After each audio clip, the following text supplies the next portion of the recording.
This program is brought to you by Ignite TV. Now you're in command. Visit Rogers.com for more details.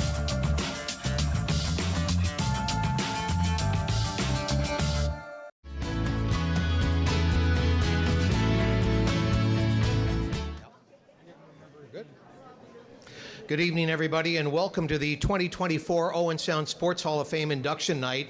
It's a pleasure to be on hand, not that it's overly important. My name is Fred Wallace. Apparently, we were going to have Sheldon Keefe be the MC tonight, but he's busy. He can't make it tonight. Hopefully, he can't make it for quite some time.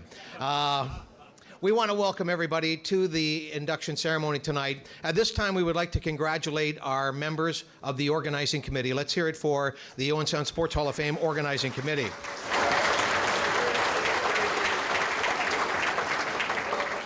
To that end, we would also like to thank our piper, Bill Millman, and let's have a nice hand for Tim and Sarah Catering for a great meal here tonight. Thank you very, very much. This is always a very special night. It happens every 2 years here in Owen Sound, and we want to welcome everybody to the proceedings. Just as a quick advisory, for those of you that are inductees, you will be called to the front while a video is played of your accomplishments, and then following that, there is an induction speech of a few minutes, right, Dan? 5 minutes? All right. 5.5. All right. So we're keeping a watch on that. Speaking of short speeches, I'd like to welcome the Mayor of Owen Sound. Please welcome His Worship, Ian Boddy.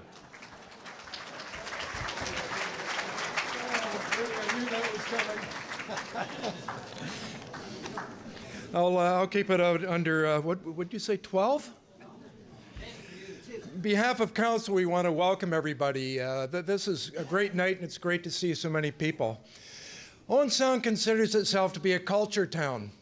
Very proud of our culture, very proud of our sports, and of course, very proud of our natural setting and everything that's just outside that window.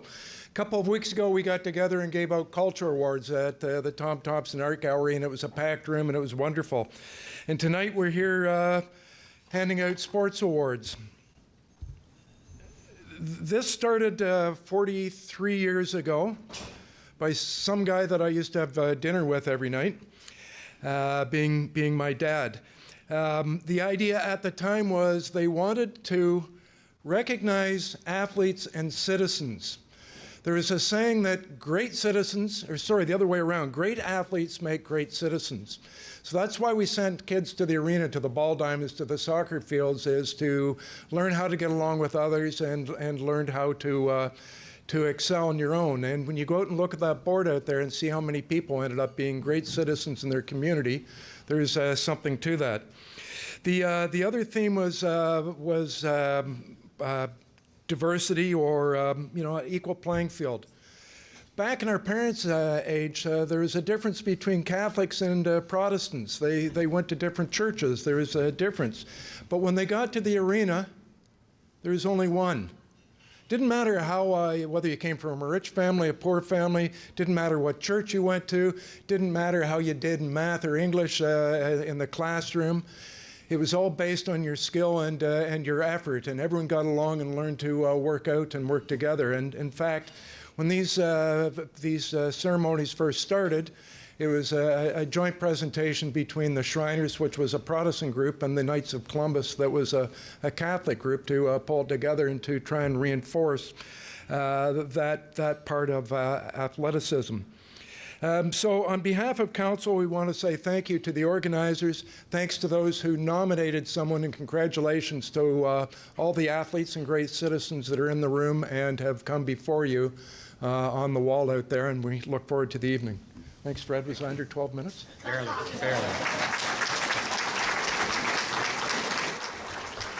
Thank you very much, Mayor Boddy. That was much better than I anticipated, so thank you. Yes, very well done. We'd like to welcome our MPP for Bruce Grey, Owen Sound. Please welcome Rick Byers.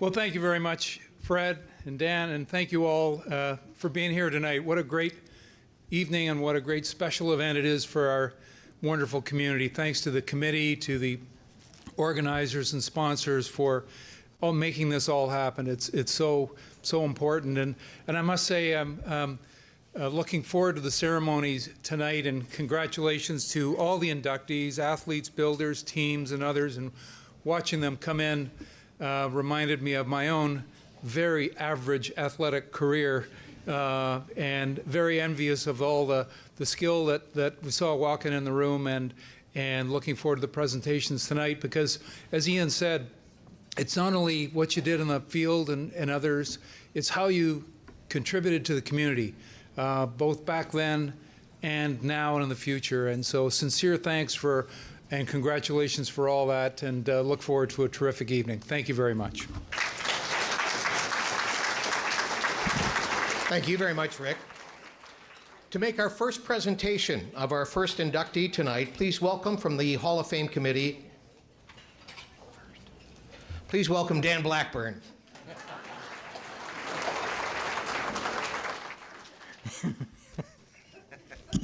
Sorry, Fred. Good evening. Welcome to the Owen Sound Sports Hall of Fame inductee dinner and ceremony for 2024. We thank you for being here with us this evening, as well as those of you watching on Rogers Cable TV. We all join together to recognize the athletes, builders, teams, and special mayor who have given their talents to represent the city of Owen Sound area in sport. As one can imagine, an event such as this would not be possible without sponsors. The Sports Hall of Fame Committee wishes to say thank you for your donations. Names of our sponsors will be announced as each inductee is called up. Inductees are selected from 4 categories: athlete, builder, teams, and special merit. The format for this evening is as follows. As the inductee's name is called and they make their way up to the podium, on the large screen, you will see a profile of their accomplishments, which make them worthy of being inducted into the Hall of Fame. The inductee will have Jamie Simpson, this is for you, 10 minutes to say a few words. Each inductee will then receive a certificate for their induction from the Sports Hall of Fame Committee, presented by one of their members. As well, the inductee will receive a certificate from the City of Owen Sound, presented by Mayor Ian Boddy. MP Alex Ruff will be given by Sandy Barfoot, one of our own members, and MPP Rick Byers.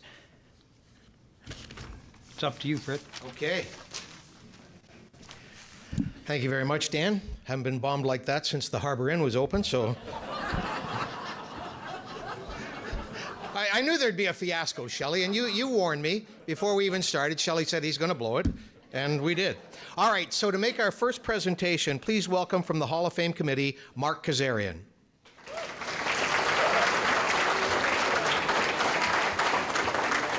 We start with the athletes, and our first athlete to be inducted, congratulations to Adam Jones. Adam Jones is one of the most decorated lacrosse players to ever play for Owen Sound and play far beyond. Adam played minor lacrosse in the Owen Sound minor program, including being on the Crescent Club Midget North Star squad that won the Harry Kazarian Memorial Tournament championship game. In Junior B lacrosse, he starred for the Owen Sound Rams in 2007, leading the league in scoring with 107 points in 20 regular season games. Adam remains as the only Junior B player to ever win the scoring title, the Rookie of the Year award, and the MVP, all in the same season. As a junior-age player, he also played senior lacrosse for the Owen Sound Woodsmen, including the 2007 President's Cup Championship Tournament that was hosted in Owen Sound. In his career, Adam Jones won 2 Minto Cups with the Orangeville Northmen in Junior A lacrosse and 2 Mann Cup Major Lacrosse Championships with the Peterborough Lakers. He also played in the National Lacrosse League from 2012 to 2020, recording more than 600 points, and he holds the NLL record for recording points in 56 consecutive games. After this storied career in playing lacrosse, Adam is back in Owen Sound teaching and coaching both box and field lacrosse. Congratulations to Adam Jones.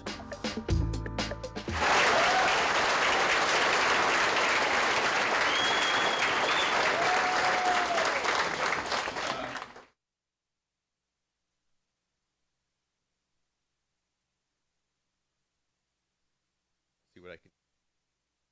Before I begin, I would like to briefly thank the Owen Sound Hall of Fame Committee for putting this event together, and for Fred for being our MC.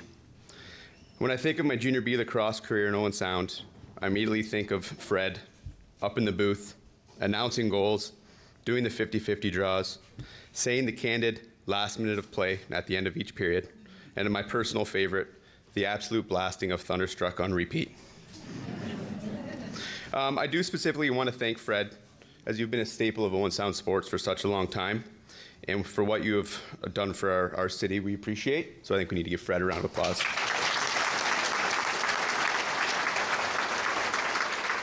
I'd also like to thank all my friends and family who took time out of their busy week to travel up here to be here. It means a lot. I also want to say congrats to the other inductees, well deserved. It's an honor to share this moment with you guys. When I was first told that I was being inducted into the Owen Sound Sports Hall of Fame, I felt lucky, happy, and grateful. What also came with this good news, and for the first time since I stopped playing lacrosse, was a sense of closure for my playing career. A feeling of being content with what I was able to accomplish as a player. As much as I love playing the sport of lacrosse, I now consider that chapter of my life closed. Most of you don't know, but I never officially announced my retirement, so I guess I will take that opportunity to do that now. I look forward to continuing on with my journey as a coach and volunteer. Being able to give back to Owen Sound and the sport of lacrosse is something that I'm passionate about, as I know how much the sport has given to my family and I over the years. What I'm most excited about is to coach my daughters, Ashton and Avery, and my son, Crew, just like my dad coached me. When writing this speech, I decided to focus on acknowledging all of the people that have been a part of my life, whether it was through lacrosse or just personally. I consider this night not only to be a celebration of myself, but also the people that were a part of the journey with me. Most of you may not know this, but the last few months have been difficult for my family and I. In a very short period of time, I've lost two key members. My grandma, Doris Kazarian, mainly known as Grandma Diesel, and my uncle, Don McLeod, both of whom I loved, admired, and shared most of my lacrosse experiences with. Although I wish they could be here tonight, I know they were looking down with a sense of pride and a smile on their face. The McLeod family, thank you. Thanks for always being my second family. The time spent in Grandma's backyard are my best memories. I can picture it now. My dad and Donnie working the barbecue, my mom Lisa, Grandma sitting at the back table having a cocktail, and the kids playing lacrosse on the grass. Usually Maria and Amanda would win, but Matt, Mike, and I always kept the game close. The best part of these backyard lacrosse games were the ending. 9 times out of 10 it involved Maria, Amanda, and I standing off to the side while we watched Matt and Mike fist fight until Lisa broke them up. That's when we knew the game was over. Matt and Mike. This should go without saying, but you two have always been like brothers to me. Growing up, you were the two I looked up to the most, not only as lacrosse players, but as people. You always include me in everything you guys did, even though I was the younger cousin. I want you guys to know how much I appreciated that. Whether it's backyard lacrosse, playing for the Junior Bs in Owen Sound or the Junior A team, I will remember that always. I will never forget our first game in Orangeville, so I'm going to tell a little story. So Mike was playing for the Orangeville Junior A's. It was his second year. Matt's second year, and it was my first game. So we're like, all right, we're from Owen Sound. We want them to think that we're tough. So the goal was for all of us to fight in the very first game. So we're like, we're all going to go out there. They want to think that we're tough. So first period, Mike went. Second period, I went. Third period, nobody wanted to go Matt, but he got 8 minutes in roughing penalties because he just ran around trying to grab someone. And I remember that. Playing in the NLL was a dream come true. It gave me many awesome experiences. However, it did come to a price. At times, since I was away so often, I felt like I was losing some of the connections with my friends here in town. I was never able to attend gatherings, golf tournaments, or events. I was usually just away, playing lacrosse. This was hard at times. I felt like I was missing out a little. If it wasn't for my friends Kevin and Travis, who are here tonight, I'm not sure what I would have done. You two always followed my games, texted me, wished me luck, and always checked in. My favorites were the post-game texts that I would get from you two. like great game, big dub, attaboy, and my favorite, you played terrible, but at least you guys won. So I want to say thanks to you guys, and another special thanks for Kev, because Kev is the one who nominated me, so that's why I'm here. Mom and Amanda, I don't even need to read off this. You guys have been to everything. Every lacrosse experience that I've had, you've been there, Amanda's been there, and I really appreciate it. Lauren, all the times, me traveling away, you taking care of the house, and always supporting me. And I think if I didn't have that support, my motivation to play wouldn't have been there. So I thank you for that. And now last, my hero dad. He coached me all the way up in lacrosse. And when I think of parents coaching their kids, I always feel I'm iffy about it at times, but he did it the right way. Never gave me the special treatment, was tough on me when I needed it. My favorite story about my dad was, and I live by this today, was I was running in our basement one day and I saw a picture on the wall, and it was him winning the Team Canada the World Championship. And I was 16 years old and I never knew that he won that. So that sense of humbleness I'll never forget. And even to this day, on the way to the Hall of Fame, my daughters were like, "Oh, where are you going, Daddy?" And I'm going like, "Oh, we're going to a lacrosse festival." Because I just feel like, I don't think my daughters really know that I played lacrosse. So just because of my dad and what he instilled in me, so I still to this day follow your lead on that. I'll end quickly with one story. I was asked to be on a podcast. It's called Back of the Bird. So it's a lacrosse podcast. It's Back of the Bird, like a back of the plane, because you just travel every weekend. And they asked me a question that I never thought about. It was, what's your favorite lacrosse experience? And it just came back to when I played with my friends in Owen Sound. So all the experiences that I've had, it comes back to being a North Star, being from Owen Sound. And I look forward to giving back, because it was a big part of my life, and I want the youth to have the same experience that I was fortunate enough to have. So, thanks.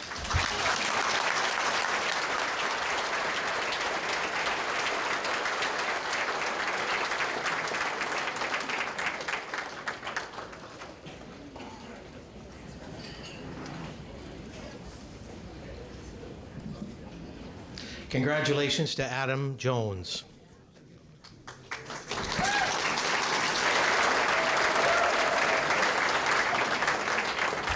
Mark Kazarian is going to stay here, and our next inductee is Adam Mayer.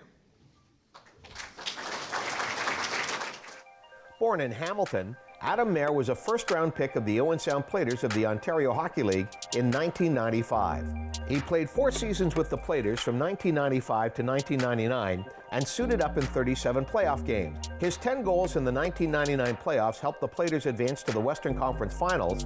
He shares the franchise record for career playoff goals with 17, a record that he shares with both Kevin Hancock and Patrice Palmou. Adam was selected to compete for Canada at the 1999 World Junior Championships in Winnipeg. Canada lost in overtime to Russia, giving Adam and his teammates the silver medal. He made his National Hockey League debut with the Toronto Maple Leafs in the 1999 Stanley Cup playoffs after the Platers had been eliminated in late April of that year. He suited up for 5 playoff games and notched his first NHL goal during the playoffs. Wherever he played, Adam Mayer was a leader. His focus and commitment to his team was never questioned, and he departed Owen Sound and went on to play 13 seasons and more than 600 NHL games with Toronto, the LA Kings, Buffalo, and New Jersey.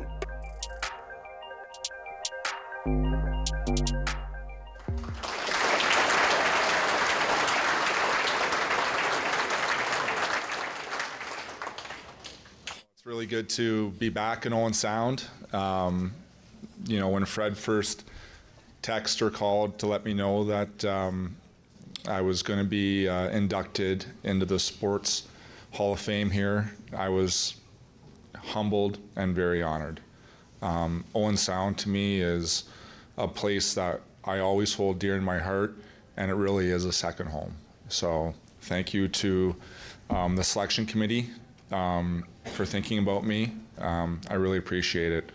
Congratulations to all the other inductees. Well deserved. I'm looking forward to hearing about your sports journeys as well. So You know, for me, Owen Sound is a city of amazing people. And not only amazing people, but people that love their sports. And, you know, playing for the Platers at a time when, you know, there were some questions about whether or not the team was going to stay in Owen Sound. It took about 48 hours for this organization, this town, to raise over $2 million. And I think that speaks to the people and just your care for sports, and not just hockey, lacrosse, fastball, and how you took care of the youth in the area.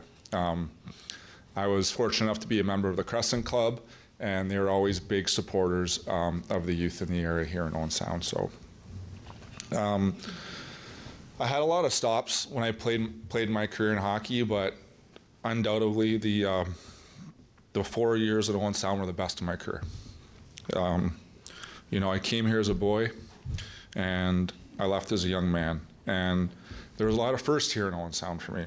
You know, moving away from home for the first time, driving a car on my own for the first time, going fishing, going camping, curling for the first time, and being part of a really tight-knit community. You know, I come from Hamilton, which is a big city, and it's a lot different here. And you feel a part of it, and being part of a tight team too. We had some really good teams, and play with some really good players here. So for me, you know, I can't go and talk about my playing career without talking about a lot of the influential people that shaped my life. You know, my parents, Dave and Nancy, they're here tonight. You know, that you guys have been everything for me, my support, my rock, not just through sports, but through life. My dad, it's funny, speaking about Fred, when he couldn't get to an away game, which was rare, he would drive up, and from Hamilton to Owen Sound, it was about 2.5 hours from where we lived. He would drive up and sit in the Tim Hortons parking lot to listen to Fred on the radio, and then drive home and go to work the next day. So, Larry and Jane Cook, my land parents, my second family, you know, they brought me into their home, made me feel at home right away, shared everything with me, the good times, the bad times, the ups and the downs. You know, I learned a lot of things from Larry and Jane. We're still very close today. They're here. Thank you guys so much. So many firsts, Larry. Learned how to fish from you. Learned how to read about the stocks and the stock page. Learned how to eat chocolate, and, you know, learned how to be a good person, you know, the both of you. And I appreciate everything you did for me. Ray and Georgina McKelvey. Ray was the general manager of the Owen Sound Platers when I was drafted. You'll never met a better gentleman in your life. He cared for his players, he cared for the team, and he cared for Owen Sound. So they're both sadly missed. Dr. Bob Severs and Barb Severs, you know, they were always around the team. I think they were instrumental in keeping the team here and being part owners of the Attack now. But just opened up their home to players. You know, we're very unassuming and very caring and big fans. So obviously my coaches and my teammates over the years. I actually got a great text from Brian O'Leary, who's a longtime coach. And in my current job, I work in player development for the Buffalo Sabres. I spend time going out and visiting junior players like I was myself and trying to help them, mentor them along the way. And Brian is actually out watching one of my prospects this week and can't be here, but he's out in Moose Jaw supporting his son, who's the coach there. So a big thank you to Brian. You know, just for me, you know, Owen Sound and the people of Owen Sound will always hold a special place for me. And thank you for always making me feel welcome. And like I said, I've always considered it a second home. So thank you.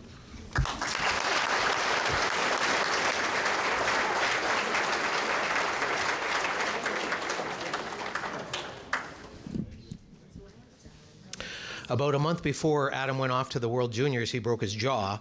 Actually, Adam didn't break his jaw. Another guy on the other team did. And you knew that there was going to be payback. And Dave and Nancy, you might remember this. And the next time we played the Erie Otters, guess what happened? The guy had been traded to Sarnia. So then fortunately that year, we had 4 games against Sarnia at the end of the year. And the first night, the guy was suspended. The next night, he was sick. He wasn't there. So the last weekend of the season, there was a home-and-home, Owen Sound and Sarnia, one at Sarnia back here on the Saturday. And Adam still hadn't paid this guy back. And Adam, you and I were talking about the changes in hockey.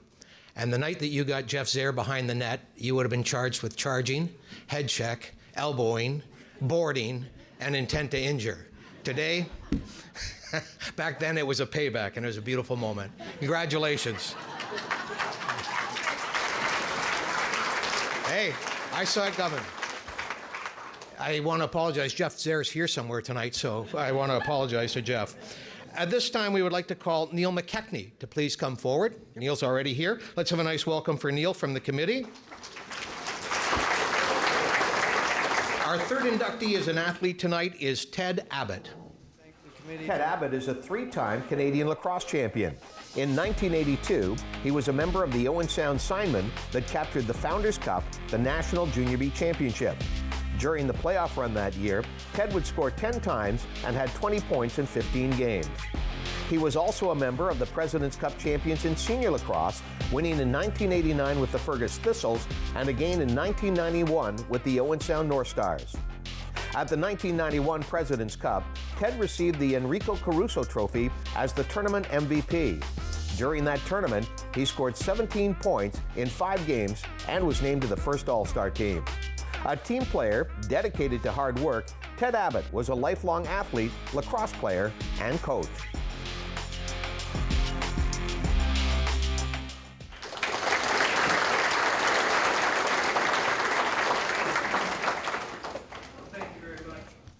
First, I would like to congratulate my fellow inductees on the entering of the Sports Hall of Fame.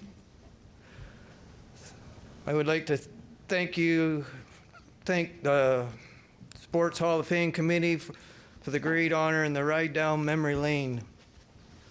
Thank you to my family, especially my dad. Watching him play for the North Stars and coaching me to my very first championship gave me the desire to play hard, fair, and more so, the desire to win. This built the foundation on which my career was based. Thank you to everyone along the way who helped me get here tonight. There are too many to mention. Special thanks, quick mentioning to coaches, managers, and trainers that kept us going. 2 that I can think of tonight would be Jack Milne and Ann's Rainsford, among many of the great influences. Thank you to the Fergus Thistles, who rekindled my love of the game. Also, the Owen Sound North Stars, who gave me the opportunity to win my second President's Cup. Finally, thank you very much for this great honor.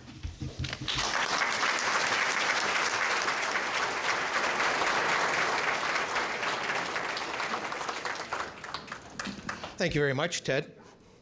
How many more Abbotts do we have to induct into this hall? We'd like to call from the committee. Please welcome Sharon McKechnie. Sharon is going to make our next presentation, and welcome to the Sports Hall of Fame to our next inductee. Congratulations to Rochelle Walker McMahon. Rochelle Walker was the first female to play on both the first ever girls hockey team in Owen Sound and the first ever girls lacrosse team in the city.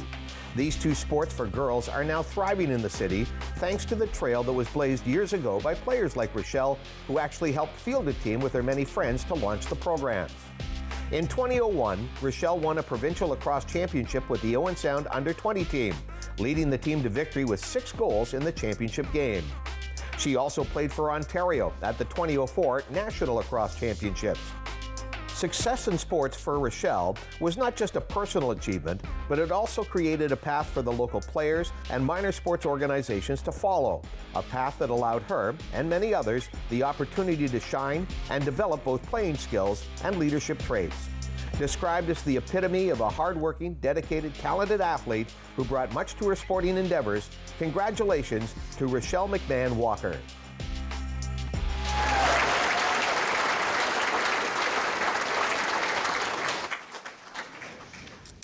Thank you.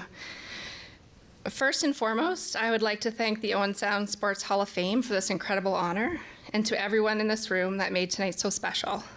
There's a tremendous amount of work that goes into planning something like this, and it's very much appreciated.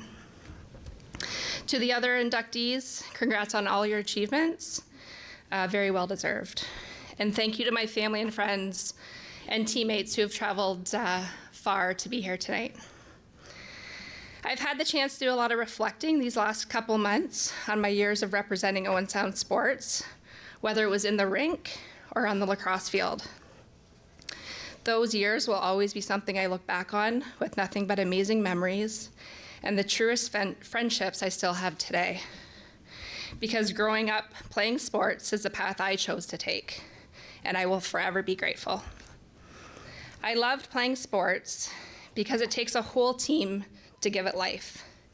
It was never about who scored the most goals, ran the fastest, had the most rebounds, or picked up the most ground balls. It was the feeling after the game, whether it was a league game or a final game at the provincials, where we could raise the trophy high as a team. A famous athlete once said, even when you've had the game of your life, it's the feeling of teamwork that you'll remember. You'll forget the plays, the shots, the scores, but you will never forget your teammates. And for me, this rings very true. I couldn't have said it better myself. My teammates were such a huge part of my success on and off the field, whether it was with Owen Sound, Team Ontario, or with the National Development Squad. I would never have made it through without them. A few of them are here tonight, still supporting, and it means more than you ladies will ever know. Thank you. I couldn't come up here and say a few words without mentioning the one man who was responsible for bringing this incredible sport of girls and women's field lacrosse to Owen Sound, Jeff Tate. His love of the game of lacrosse was clear to anyone that knew him, but his willingness to learn a completely different style of lacrosse for us girls and bring it back to the city and coach us through all of the unknowns and hiccups speaks volume of his character.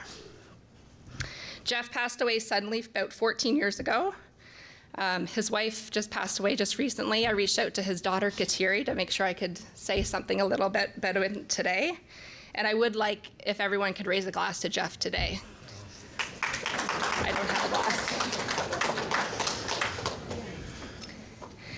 Last but not least, my parents. Unfortunately, when you're a young kid or a young adult, you don't realize the sacrifices your parents make to ensure you're living out your dream. Our family was no different than any other in this room, I'm sure. I was always appreciative as I was going through it, but I can guarantee I didn't say thank you enough back then when we were living it. Now, my husband and I are raising 2 children who love to play both hockey and lacrosse, and I can grasp the time, the effort, the dedication, and all the money that goes into helping your children succeed at the sports they love. So this honor is not only mine, but a huge part yours. So thank you, Mom and Dad, for everything. I will always be proud to say I grew up and played sports in Owen Sound. Thank you.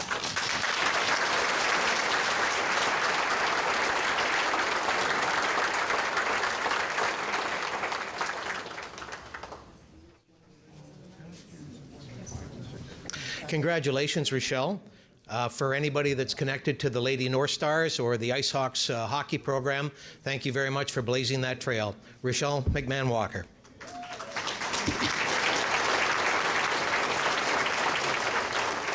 Sandy Barfoot is here from the committee. Let's welcome Sandy. Thank you very much, Sandy, for being on hand. Sandy is going to welcome our next sports inductee, again from the athlete division. Congratulations to Jamie Simpson. Before entering high school, Jamie Simpson pitched his first game in the Owen Sound Men's Fastball League. After 4 seasons of ISC U23 play, Jamie advanced to senior play in 1997, joining the hometown Owen Sound Selects the following year. In his first 2 years, the Selects attended 2 World Championships and brought home a bronze and silver medal from the Canadian Championships. During those years, Jamie also played for the Winnipeg Alliance in the National Fastball Association, where he was named an All-Star on 2 occasions. After 2 more silver medals at national championships, the 2002 season brought a gold medal back to Owen Sound with a victory at the Softball Canada Championships in Winnipeg. In 2009, senior men's fastball returned to Owen Sound, and Jamie was a big part of the pitching staff for the Selects, who over the next 4 years would compete at both the national and world championship tournaments. Throughout his pitching career, Jamie was part of teams that won 3 gold, 3 silver, and 2 bronze at Canadian Championships, and he also pitched in 15 ISC tournaments, 3 NAFA championships, and won a national title in Australia. Among his many memorable milestones and moments, Jamie Simpson had 2 perfect games, 6 no-hitters, through the final 19 innings of a 26-inning game. He pitched 42 innings in 3 days at the 96 U23 eliminations, and at various times was coached by both his father Bill and his grandfather Lloyd.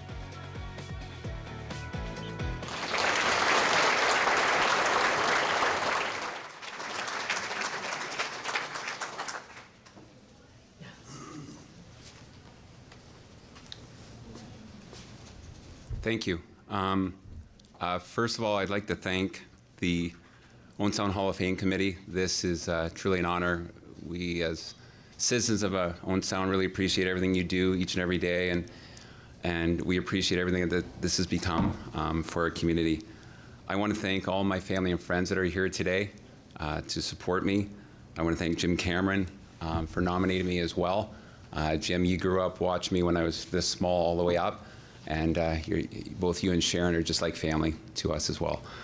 And I want to also congratulate all of the other inductees that are here today, those that have come before us, and all those that we're paving the path for those to come after us as well.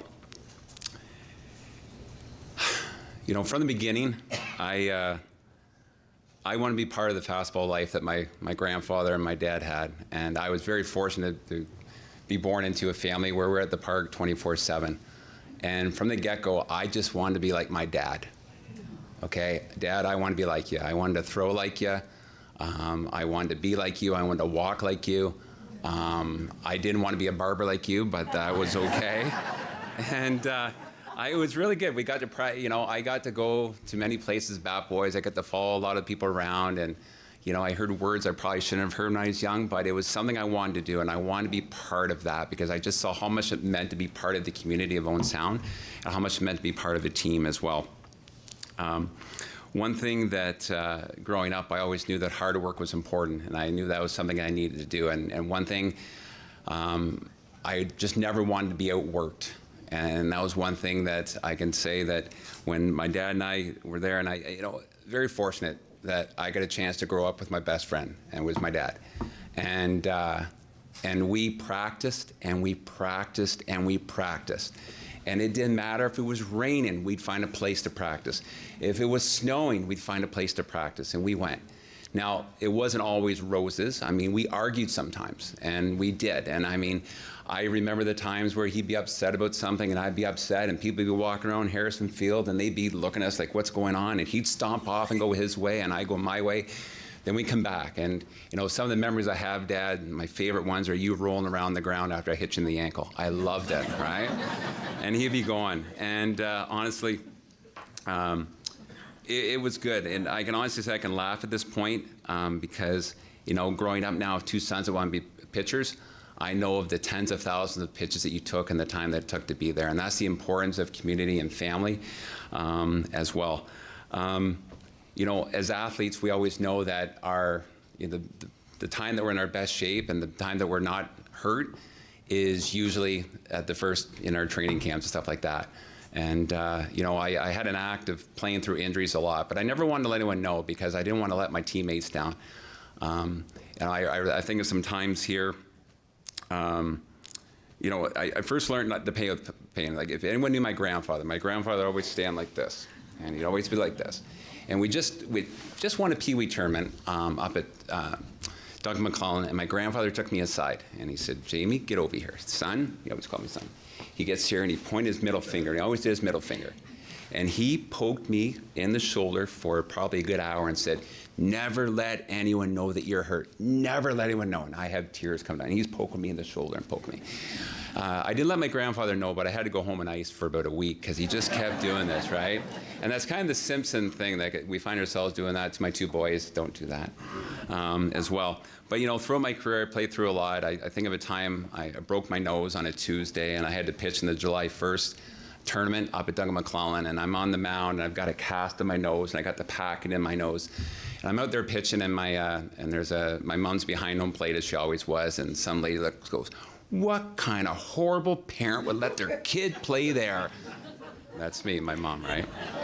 You know, so, you know, you think of things like that along the time, and the fun stories, pitching on an ankle with a broken ankle for 9 games, you know, the tears, the bruises and things like that. But it didn't mean anything because we're doing it for our teammates, and that's what meant the most as well.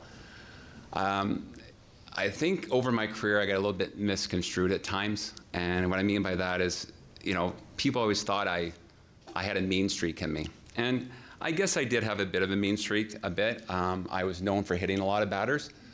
And there's a couple of you I've hit a couple times too. And I saw the looks today. It's like, yeah, you don't want to see me here. But, and it got to the point that I used to tell people I used to hit them twice in the game to make it hurt.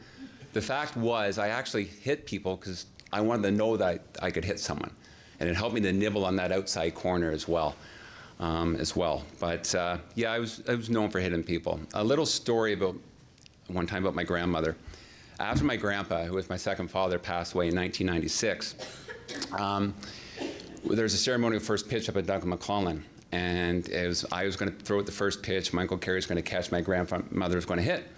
So we go out there, and the cameras are going. I blow the first pitch by my grandma. Everyone laughs. The next pitch, I throw it in. My grandma swings and hits the first base. Now, she's a tough woman, having 20 children and all as well. So I go down to play in Midland, Michigan that weekend, and I come back, and my Uncle Jerry says, "Go see your grandma." So I go to see my grandma, and there's my grandma, 3 broken fingers. When she swung through, she hit it in her hand. Didn't say anything. And the first thing my friend said, "Do you feel bad?" I said, "Not at all. She's all over the plate."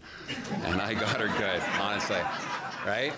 And I know my grandfather up in heaven would have been saying, "That's back her off, right?" So, you know, as hearing with the first 4 amazing stories here that came up here, it wasn't, you know, it's kind of odd after you stop playing, you look back and you start reflecting on what you've done. Haven't had much time because Dad and I have been coaching about 15 years here, and we've had an opportunity. But to sit back now and after getting the call and take a look, man, you start thinking of a lot of friends, right? And because I never got into the game for personal accolades. I got in there to compete with friends. I got there, you talked really about the stories of fighting for a championship, fighting for a meeting, fighting for Owen Sound, and things as well.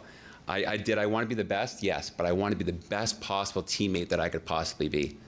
And that's all I want to do each and every game, was show up and give my 100% as well.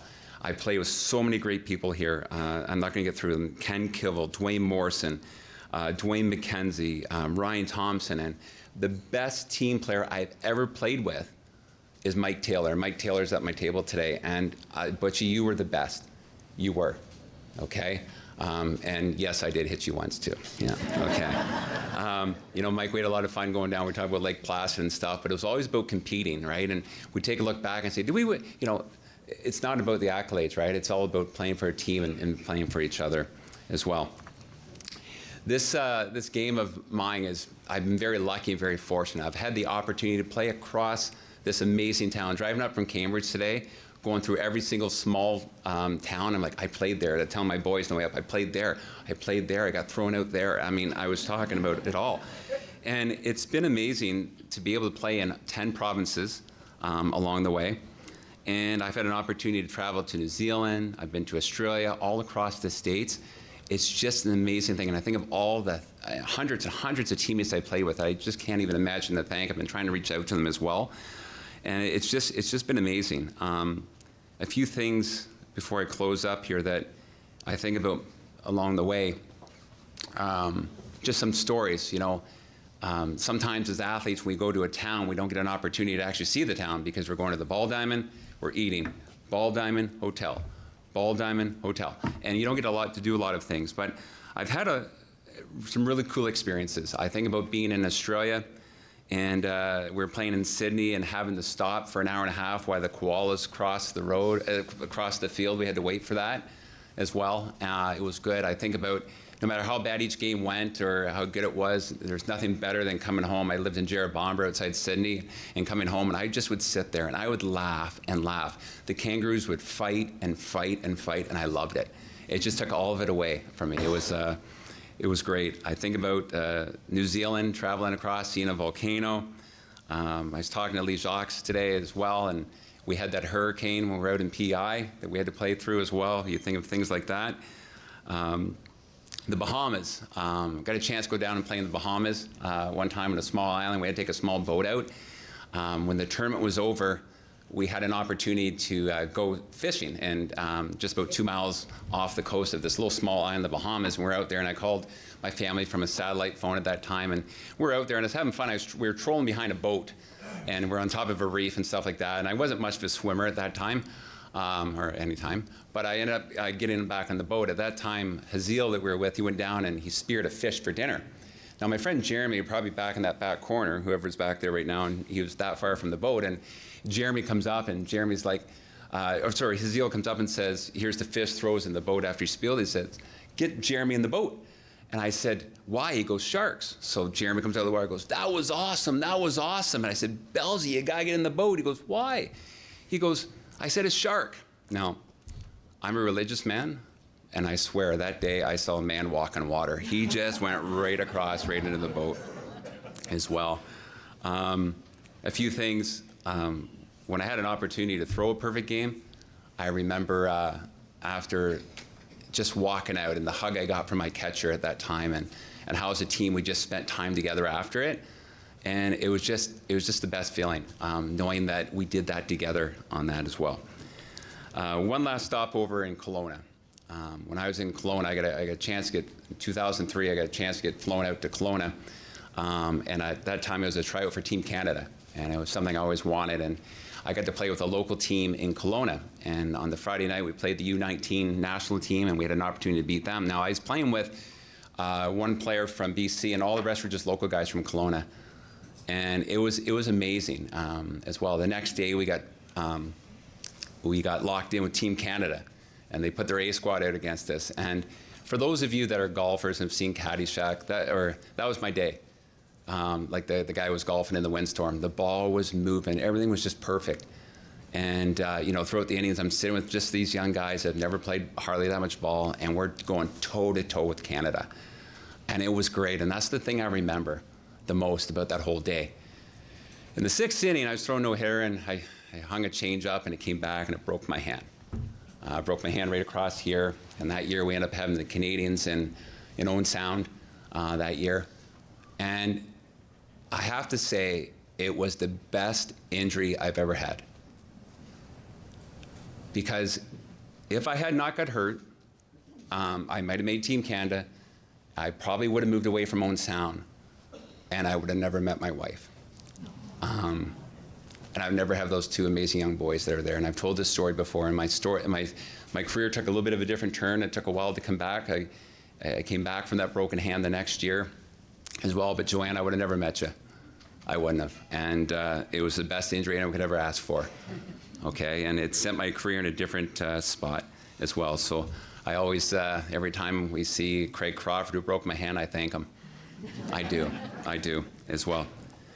Mom, you've always been there to support me. You've walked 1,000,000 miles pacing during my games. You also kept putting Dad back together so he could come out and catch me the next day. I appreciate so much and your ongoing support. I love you very much. Dad, you've been a mentor, father, best friend who I've aspired to be. And I always said if I could be half the father you were, I'm going to do a great job as well. Our journey continues now as we continue to coach and watch our two young boys grow up as well. And I'll also be there when you start your comeback bid too, okay, as well. Joanne, you've been my rock for almost 20 years. I think it's 20 years now, 20? Yeah, 20 years. And I meant that. That was the best injury I could ever have. We would have never met. The season after Joanne and I got together, she didn't know what fastball was, but she supported me. I was gone every weekend. That summer, I threw 358 innings. And I knew that once we could get through that summer, and the fact that you were a Habs fan, you were the one, all right, as well. Brody and Kian, my two young boys, you keep us going each day. Catching you both keeps me young. You can tell your friends on Monday that you're in a room of champions, an NHL star, a soccer star, a lacrosse star. You can tell them you're with the best of the best today. You're already halfway there with your attitude, and I'm just so proud of you. Today, I'm joining an elite group of people, and I'm truly honored and I'm humbled to be able to be inducted alongside my friends, my Uncle Norm, my cousin Louise later tonight, my grandfather and my dad. It's one of the humblest times of my life. I thank you, and I'm truly honored. Thank you.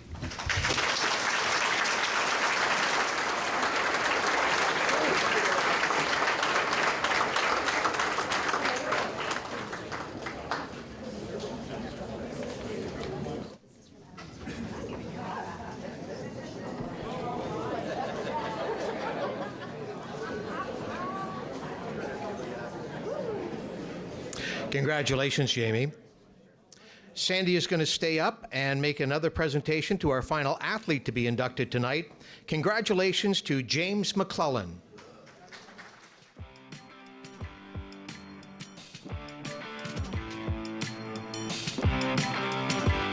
James McClellan won 2 Ontario Minor Hockey Association championships with the Owen Sound Police Bantams in 1954-55 and again in 55-56. The 1955 title was Owen Sound's first ever OMHA championship, and the following year, James was named as team captain of the 55-56 team. He went on to play Junior B hockey for the Owen Sound Greys from 1956 to 59. In the 1958-59 season with the Greys, James was awarded the J.D. MacArthur Trophy as the Greys' most valuable player. In 1959, the Hamilton Red Wings of the Ontario Hockey Association would select James first overall. A few years later, again in Hamilton, he played with the McMaster Marlins, who were the first winners of the University Cup in hockey. James McClellan also excelled in fastball, in baseball, and in lacrosse, but his best sport was hockey, where he made his name as a prolific goal scorer. Congratulations to James McClellan.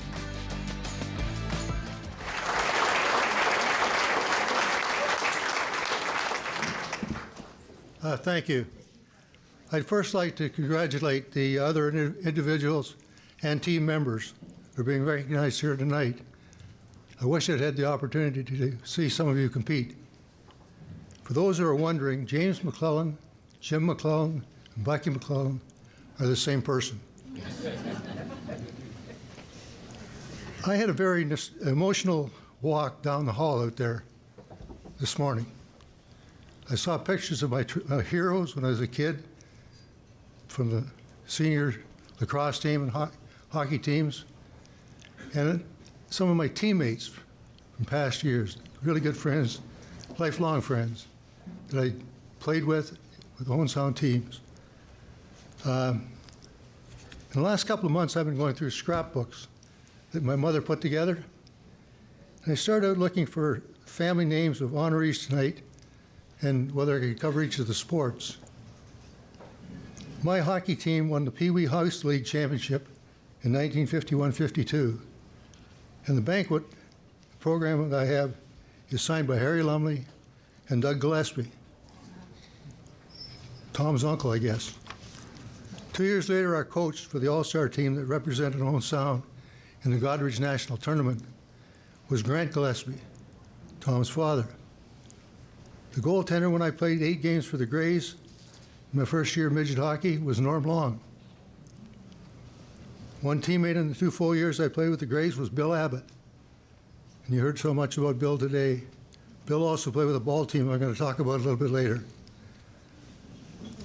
A small group of us approached J.D. MacArthur about forming a softball team, and he agreed, and we formed a team called MacArthur Goodyears. But at the same time, a fellow named Lloyd Simpson started a team, and his son Billy, I called him Billy at the time, was the star pitcher. I never got a hit off Billy. Nobody else did either. But I think he got some good calls. Right, Bill? I understand Jamie is a wonderful pitcher, and it's clear to me that he's taken over the family business very, very well. As far as lacrosse is concerned, I lost my 2 front teeth playing lacrosse. I played on a midget championship team in 1957, but I don't have any stories to say about playing with any of the Kazarians. J.D. MacArthur was particularly influential in my life. J.D. let me be stick boy for the Grays. And then one night he asked me if I wanted to play a few games. A game that night, but it led to a few more. And on that team were Norm Long, Heck Brainerd, people like that, and Bill Abbott. That fall, Dave Fitter and I went to Toronto Maple Leafs Marlborough training camp in Toronto because we wanted to be able to play on Maple Leaf Gardens ice. We got about 3 shifts on the ice over a day and a half. But we came back home and joined the Grays. And what JD did for me, he put me on line with a guy named Al Pascal. Al led the league in scoring. I came fourth, and Doug Woods, our other line mate, was 5th in the league. And Bill Abbott was in the top 10, as I remember. And I got the exposure that resulted in me in being drafted for the first time. I was going to talk about a card set that you'll find if you look up, Google Jim McClellan hockey cards.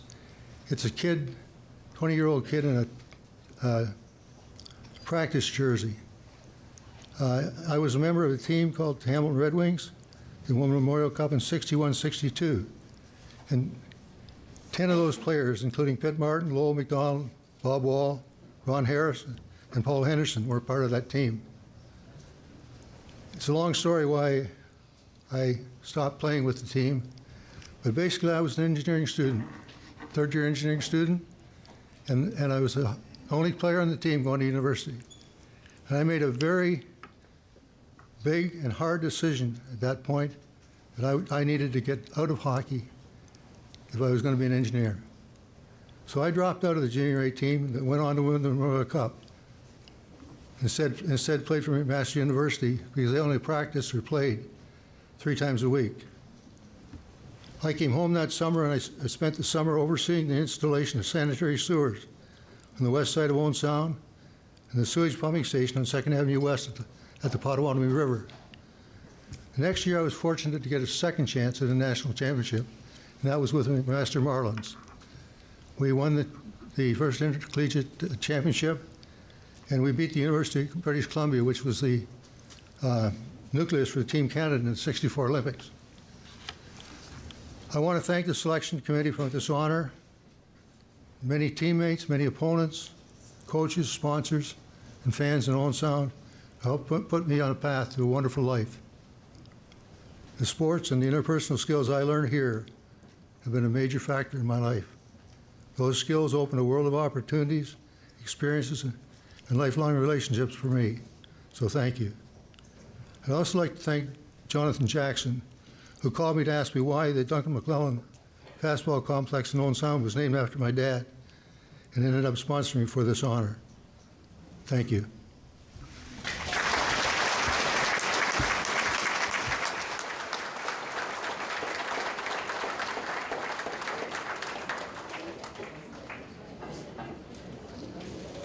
Thank you very much, and congratulations, James. There were some great names that you mentioned there. When you were talking about your engineering, I think Mayor Boddy would like to hire you for the Alpha Street project. That's I saw you grinning. Once again, congratulations to our final athlete inducted, James McClellan.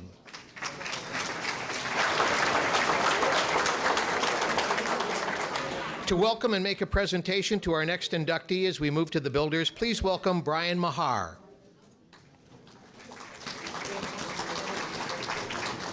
Our first builder to be inducted into the Owen Sound Sports Hall of Fame tonight is Murdoch Norman Long.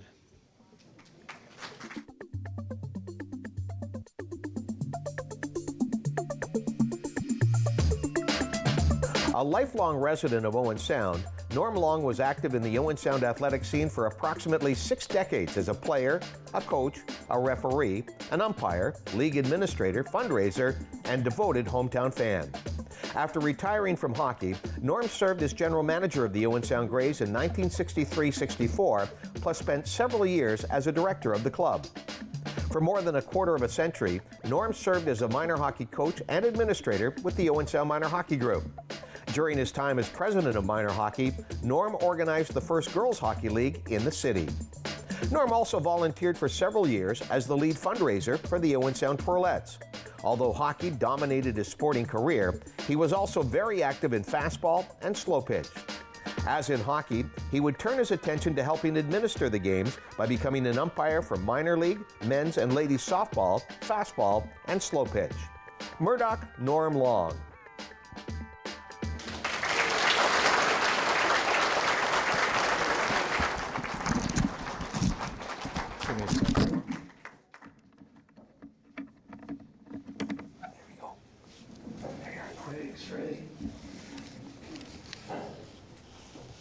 I was listening to a lot of good speakers and really enjoyed it. And I was really interested with Jamie Simpson because I also, his grandfather worked for me at the highways, and I played ball with Bill. He was my barber. And to this day, he never did get my part straight. Now,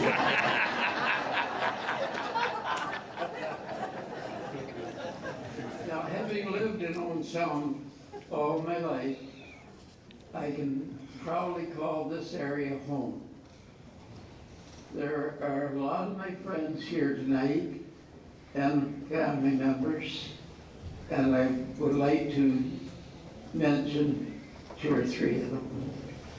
My sister, Ann Kelly, she nominated me for the Sports Hall of Fame.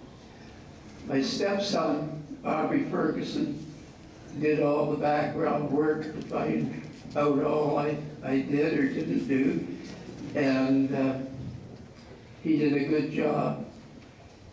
And I thank him for this, because this is a great honor. It really is. Next, and someone mentioned about, I think it was Jamie again, about out in Kelowna. Well, I have a special niece that lives in Kelowna, and she flew home to be with me here tonight. And that was great.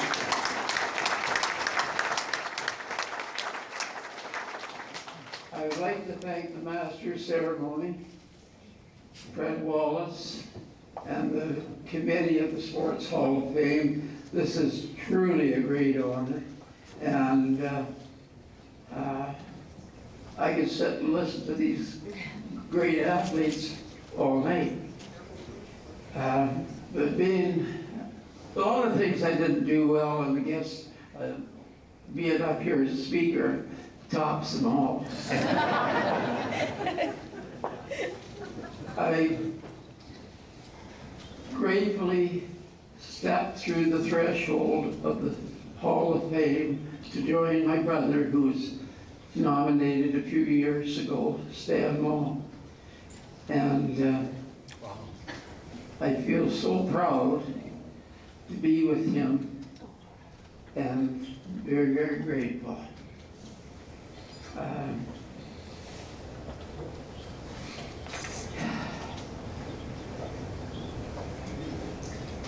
He was in the Stan was an athlete and I was a builder. And I enjoyed what I did.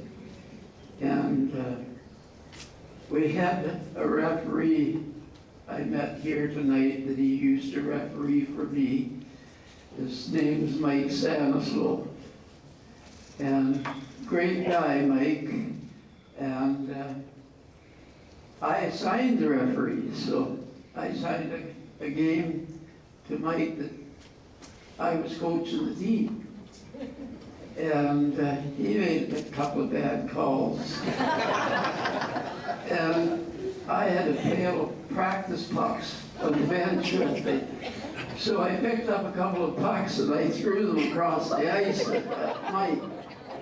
Well, he called the whistle, and he said to, I forget who was working with them, he said, go and throw that guy out. So he did. They threw me out. And Mike brought that up again tonight. He said, if it's one thing I remembered in hockey is when you threw the puck and I had to get you tossed out of the game. The other time, and then once again, it was Mike Sanislow. I had a young guy that couldn't skate. And every practice, he skated with a chair. But he played every game the same as the rest. And one game, I put him out with the best 5 players I had. And you be the center iceman. He said, okay. So out he went, and then he dropped the puck. And they went down and took a shot in our net, and he was still standing center ice. And they went up high, and they took a shot at the other net. And he was still at center ice. So I was yelling at Sanislow, blow the damn whistle. And he wouldn't do it. And so I opened the door and I run out, grabbed the little guy under my arms and headed off the ice. Before that, I said, come on over here. He said, if I can't skate, how can I get over there? So that's when I went out on the ice. Grabbed him under my arm, and they let it go until I got to the bench, and then they blew the damn whistle. That was Sanislow. But I wasn't here to talk about Mike or Jamie Simpson, but I want you to know how grateful and thankful I am to be appointed to the Hall of Fame.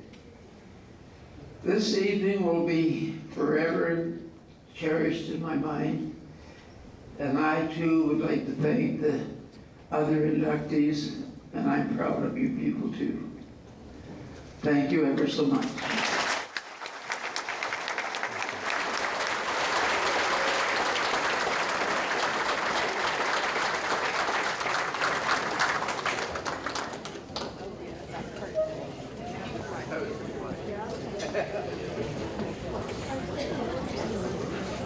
All right, where's Mike? Mike, do you want to stand up? Mike, please stand up. Let's make Mike stand up. Thank you, Mike, for the entertainment tonight. Thank you, Norm. And the remarkable part about Norm's story is that the kid who couldn't skate now plays for Montreal, so. Is that right? Bill Simpson wrote that. Again, let's hear it for Murdoch Norman Long. Congratulations, Norm. We'd like to welcome Jane McIver to please come forward and make the next inductee presentation, and welcome from a builder's standpoint, Colin Gordon Hodson.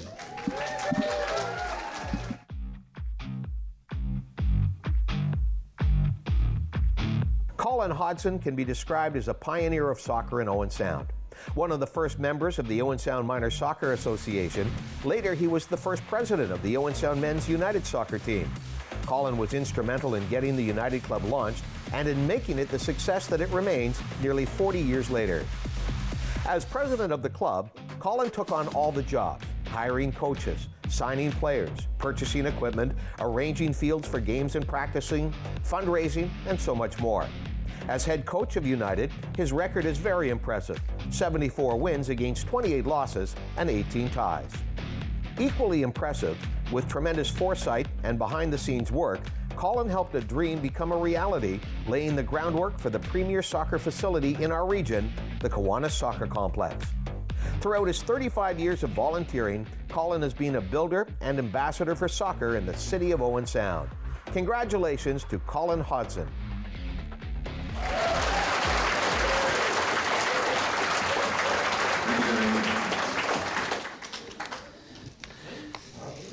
I would like to take this opportunity to thank those of the Owen Sound United for nominating me to be inducted into the Sports Hall of Fame as a builder for the lovely game of football, formerly known in Canada as soccer. I feel very humbled and proud to receive this recognition. Soccer is not a new sport in this area. I was told in the 50s and early 50s, Bognor, Waters Falls and Meaford, to name a few, all had competitive soccer teams, one of which I am told went to the provincial finals. For me, the love of soccer came at an early age. At the age of 9 years old, I played at my school team, and from then on, I continued to play at my senior school and my time during the Navy. I arrived in Canada from England in 1969 after my service in the Royal Navy. I lived in various communities in Northern Ontario where I was involved in developing soccer and playing in tournaments in Sault Ste. Marie and Thunder Bay.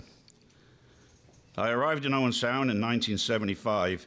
After settling into the community, I looked for an interest from my sons. I was driving down the Eddie Sargent Expressway when I saw some children kicking a ball on a piece of grass on the northwest corner of Castle Beach. That was the day I met Frank Jansen, also an inductee of the Sports Hall of Fame. Frank and I agreed to meet every week with the kids for a game. It was at this time that we met other like-minded people who wanted to start to organize an Owen Sound minor soccer. The first year began with 45 children. Sponsors being Sarawak Township, Bun King, and Canadian Tire. At the beginning, we made sure we had our games on days when there were no bowl games. But as our membership grew, we found that it wasn't possible. So the children had to make a decision between ball or soccer. I served on Minor Soccer Association for many years as an executive member, president, and referee. As we grew, we realized that we didn't have enough fields. We were getting into invitational competitions and had a problem with a lack of officials. I remember leaving the house at 7:30 a.m. and getting home at 8:30 in the evening, refereeing one game after another, going from Victoria Park to West Hill all day. As the game grew, we noticed that we were losing players in their late teens, as they had no teams to play in. It was at this time, in 1987, that Rob Blundell, another inductee, and I started Owen Sound United, and we played in the first division of the Newmarket and District Soccer League. We now realized we needed the facilities to meet the standards required for a higher competition. Jim McManam and I, in conjunction with the City of Owen Sound, started looking for a venue.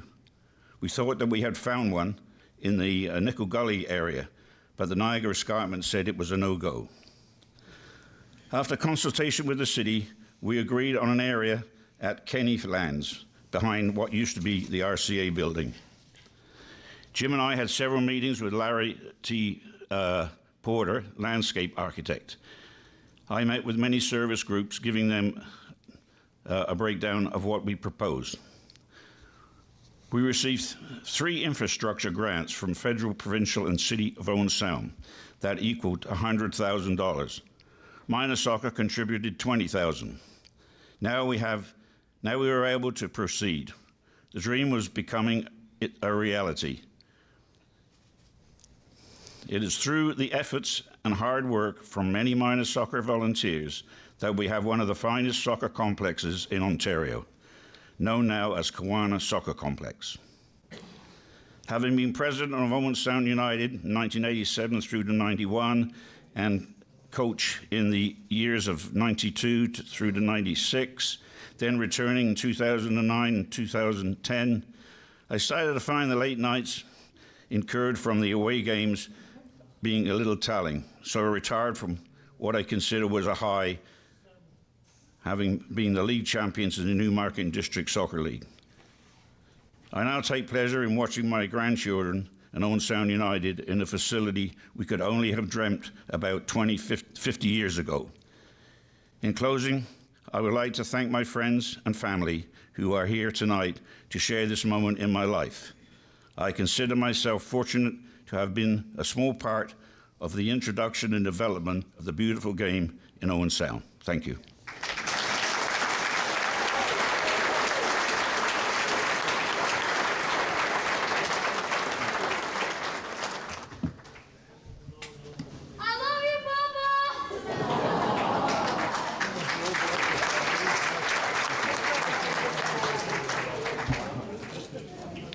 Congratulations, Colin. How many fields do we have at the Kiwanis Soccer Complex? Do we have 13?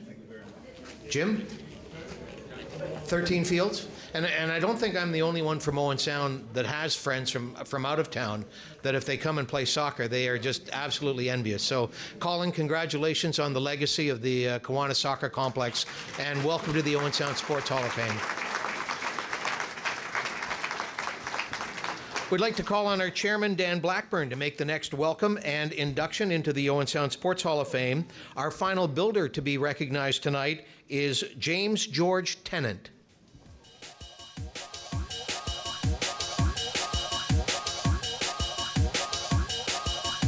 Jim Tennant was very involved with the Owen Sound Minor Hockey Group, spending more than 30 years molding young hockey players' skills and personal traits. He had a knack for team dynamics, treating every player as an equal, but understanding that each player also brought different personalities, strengths, and character traits to the team. Jim, or Warpy as he was known, not only coached hockey, but he also coached baseball, bowling, soccer, and lacrosse in the city. In fact, he was instrumental in minor baseball returning to Owen Sound in 1980 after a 10-year absence. Through the years, Jim handled many championship teams. The 1978 Pee Wee B West Central Lacrosse League champions, the 1982 Regional Silver Stick Atom Hockey champions, and the 1995-96 OMHA Novice A champions, to name just 3 of the successful squads that he coached. In 1981, Jim Tennant received the award for contribution to recreation and culture in the city of Owen Sound. His commitment and passion for coaching was unsurpassed, and his intensity, energy, and confidence was contagious for his players and for everyone around him. Jim Tennant.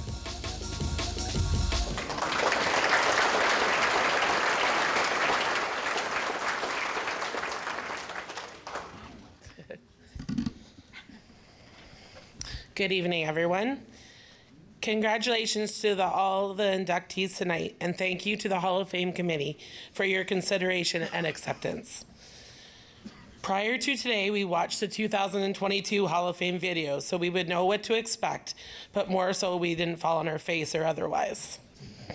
A few of the past inductees, some of whom we have never met, mentioned our dad as being an important part of their journey in their induction.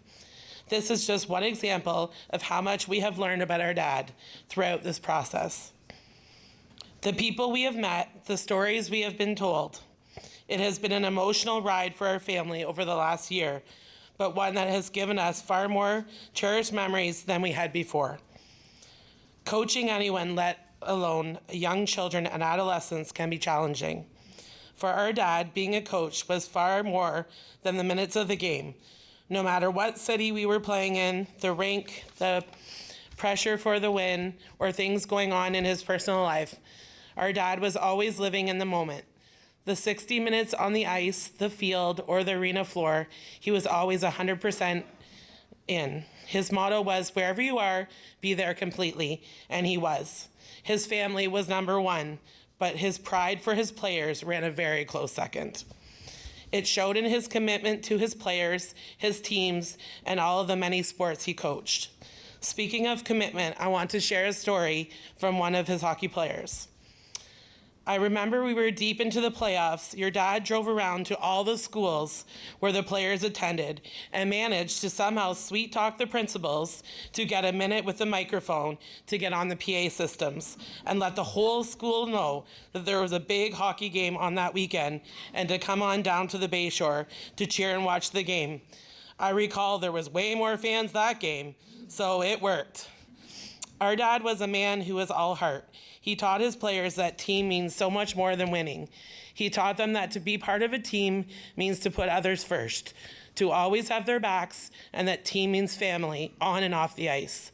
Team means working together, listening, respect for others and oneself, sacrifices, overcoming all the odds, and how to have fun and laugh.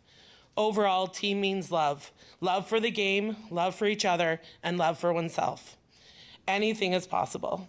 It has been 18 years since our dad left us, and we are honored and thankful to have shared all these memories and stories, and it reminds us of how loved he was by everyone.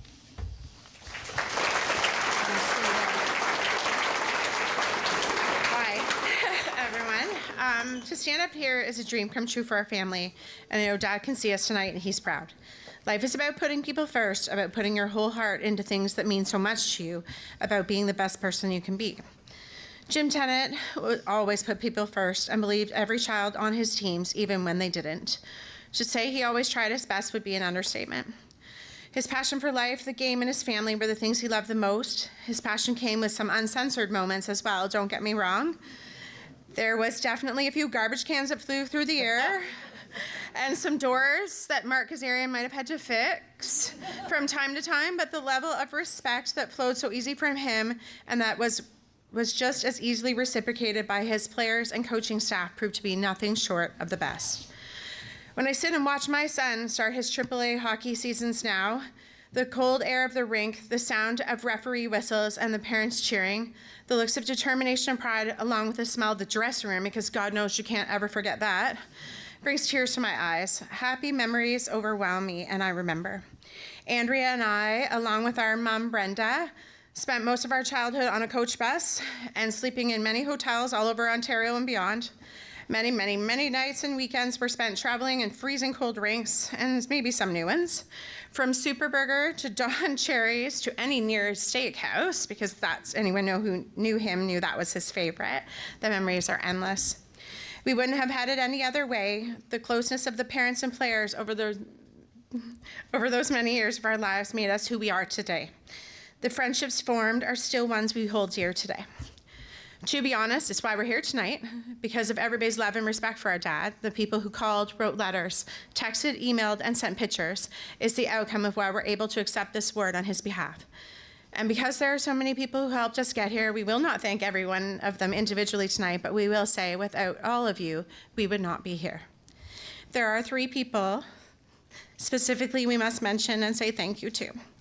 Jeff DL and his lovely wife, Patty, were the driving force behind Dad's nomination. He loved you with his whole heart. Jeff was both a player for Dad, coached alongside him, and most importantly, his friend.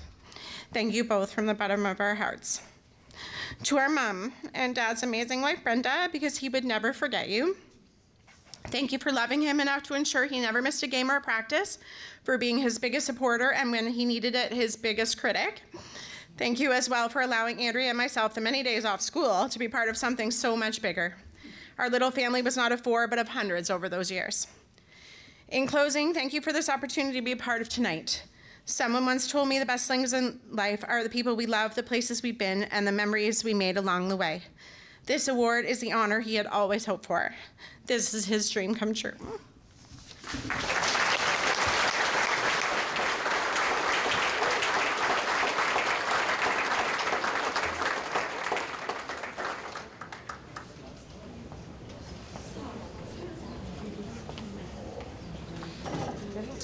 Quite a remarkable story. I think, just listening to it, that Jim would go to the school and get everybody to come to the hockey game, to the minor hockey game. I don't know why he wouldn't have gone to CFOS unless he thought he had a better audience at the high schools. Somebody once told me the subtle difference between the schools and CFOS is the schools play better music. I can say that now I'm retired. To make our next presentation, which is the start of the teams being inducted into the Owen Sound Sports Hall of Fame, once again our chairman, Dan Blackburn, we would like to congratulate and welcome to the Owen Sound Sports Hall of Fame the Owen Sound Crescent Pee Wee A softball champions of 1966.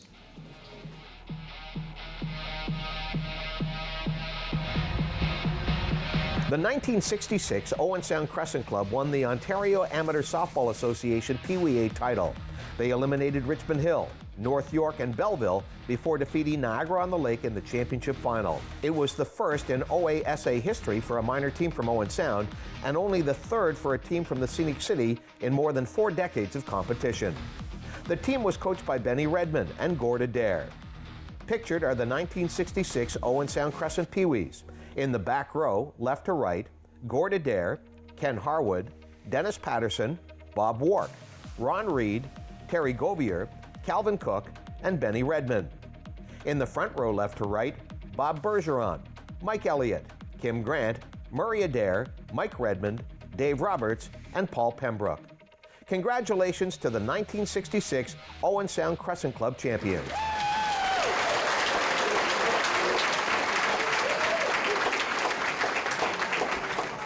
Can everybody hear me back there okay? Yeah? It is my privilege to tell you about the 1966 Crescent Pee Wee baseball team. Most of us were 13 years old at the time, which is 58 years ago, which is hard to believe. At that age, we were all under our parents' strict rules, so there was never any beer drinking after games. It was straight home. The parties and shenanigans with these guys happened 4 or 5 years later. But I'm here to talk about the achievements of the ball team.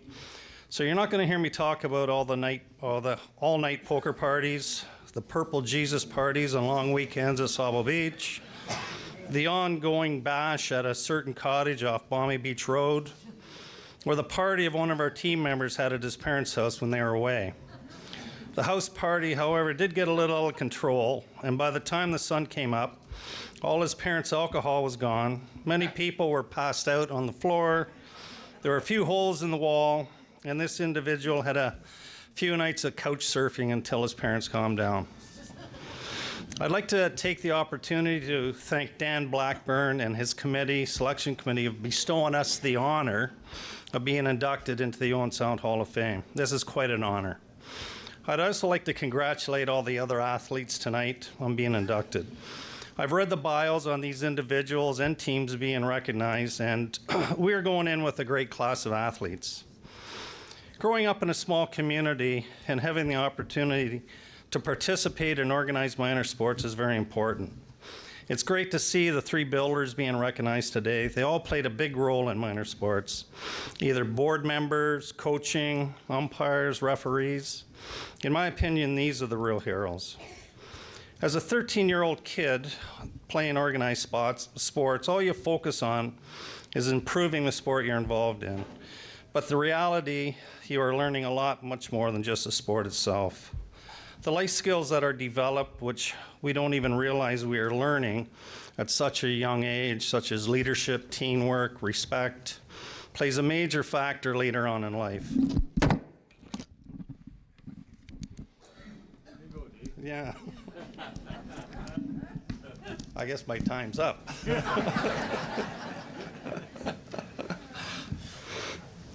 During my career, I interviewed and hired many people, and other than their education, I would look for examples of their core skills. So young parents out there, keep your kids involved in minor sports. It pays dividends later in life. There hadn't been an organized minor softball team in Owen Sound for at least 15 years. It got back on track in 1966. There were 4 or 5 house league teams in our age group. And from there, this team was selected to represent Owen Sound in the provincial playdowns. The first team we came up against was Richmond Hill, and they looked like a real ball team. Unlike our team, they had matching full uniforms. They even had matching sport bags to carry their running shoes and ball gloves. Our fashion sense, however, left a bit to be desired. Our uniforms consisted of oversized Crescent Club sweaters, high-boy running shoes of different colors, and most of us wore either denim, pants, or shorts. I can imagine when the opposition first saw us in our uniforms, they thought, these guys are going to be pretty easy pickings. However, we certainly showed our baseball talents on the field. We went on to eliminate Richmond Hill, and our next competition was North York. We put them out in 3 games. After each victory, our confidence kept building. Our third series was against Belleville, our toughest one yet. The first game, we beat Belleville in their ballpark, and they had to come back to Owen Sound to play a doubleheader. The second game, we got trounced 11-2. Now, every kid's dream is to score the winning goal or get the big hit to win the game. In the third game, we were down a few runs, and it was the top of the 7th, our last turn at bat. We got the bases loaded, and Ron Reed's turn at bat. He stood in the batter's box and tapped his sneakers to get any dust off them, pointed his bat to the outfield. We were never sure if he was swatting at mosquitoes or giving the pitcher notice. Well, you know what happened next? He hit a grand slam home run. Now that's turning a dream into reality. We went on to take on Niagara-on-the-Lake in the finals, and we won the All-Ontario. Before I introduce the team, I'd like to recognize one of our biggest fans, Betty Adair, who is celebrating with us today.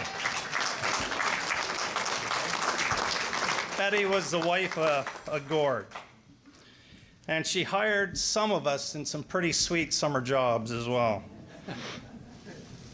Now I'd like to introduce a team and just give a wave when I mention your name. Our bat boy, Murray Adair. He was at every game of practice and always out warming up with somebody. Our first base was Bob Wark. He was a lanky kid at his age, so he made a pretty good first baseman. He had a long stretch, got balls that were thrown in the dirt. Bob was later known as the party planner. Second base was Kim Grant, who had family commitments, and he couldn't be here tonight, but he was an excellent second baseman, soft hands, and he certainly would have won a Gold Glove if they were around at the time. Shortstop was Paul Pembroke, who unfortunately passed away a few years ago. Third base was Ron Reed. We all know how he can hit. But I never seen the size of a glove that Ron had playing third base. It was the biggest one around. So there wasn't too many balls that got by us. Our catcher, Terry Govier, known as Govey. Never knew why anybody'd want to catch. The equipment back in '66 certainly wouldn't have met the CSA standards today, but Govey, he sacrificed his body to make sure he got everything that was in the dirt, and he certainly came up black and blue. Our pitchers, Ken Harwood. He was a hard thrower. He's kind of known as the Fonzie on the team. If you check out that picture, you can see his hair all slicked back and tipped up at the sides, a little curl at the front. And it was tons of Brill cream at that time. And on game days, there seemed to be double as much Brill cream in his hair, so he put a lot of Brill cream on the balls. Our other pitcher, Mike Redmond, he was a lefty. He could throw pretty good. I was just talking to Gove, and he said he had a hard time catching Mike. He threw the wickedest rise ball. And he was coached by a great ball player as well. Relief pitcher and utility player, Calvin Cook, unfortunately passed away last August, and Calvin would have loved to have been here telling stories, and he was known as the Mayor of Rockford.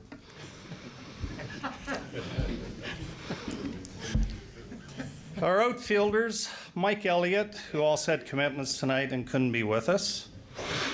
Center field was Dennis Patterson, and Dennis, he could track a ball down.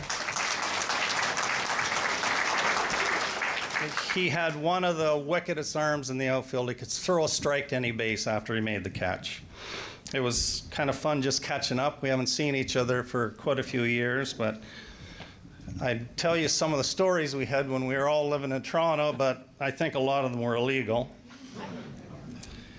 Left field was Bob Bergeron. He was always the quiet one, but you put a baseball uniform and a bat in his hand, and people knew he was around. And he could track a ball down as well. Nothing would hit the ground if it was hit out to left field. I played right field, and my contribution would be I was a pretty good runner, and I attribute that to growing up. I went to the Catholic school on top of 15th Street. Our house was about 5 houses away from Alexander's school. So, and Alexander had some of the toughest guys on the East Hill going to that. So when people seen me running, it wasn't because I was going to school.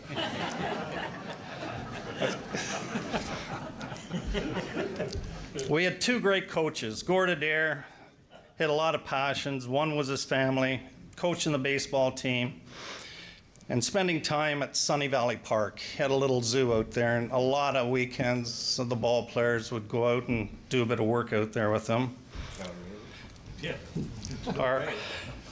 Our other coach was Benny Redmond. He was one of the best fastball pitchers in the Georgian Bay League. He played for Cotton's Taxi, and that was Mike's dad. And I'd like to introduce you to the 1966 Pee Wee All-Stars.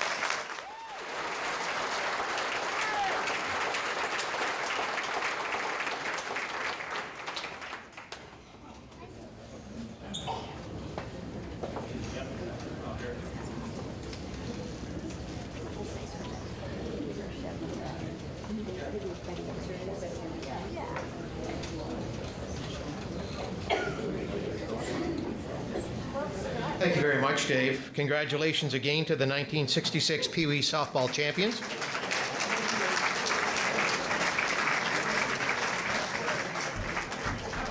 Coached by Benny Redmond, somebody once told me that Benny beat Eddie Feiner and the King's Court, that they came to Owen Sound, and they told me, I was at Swiss Chalet when somebody came and told me, I guess Benny had just passed away, and they said, oh yeah, he was a great pitcher, and he beat Eddie Feiner in the King's Court. And I said, like hell he did.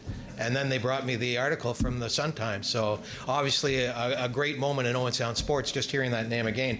The other great name in sports, of course, is Ron Reed. Ron hit that home run. It was a bittersweet moment, as Ron told me. He hit the Grand Slam home run, but found out afterwards the interpreter stole $14 million on him. So it was a tough go for Ron. Our next inductee will be presented by Brian Mahar. Welcome back, Brian. We'd like to welcome to the Owen Sound Sports Hall of Fame, from 1981, the Kinsman Junior A Girls Box Lacrosse Champions.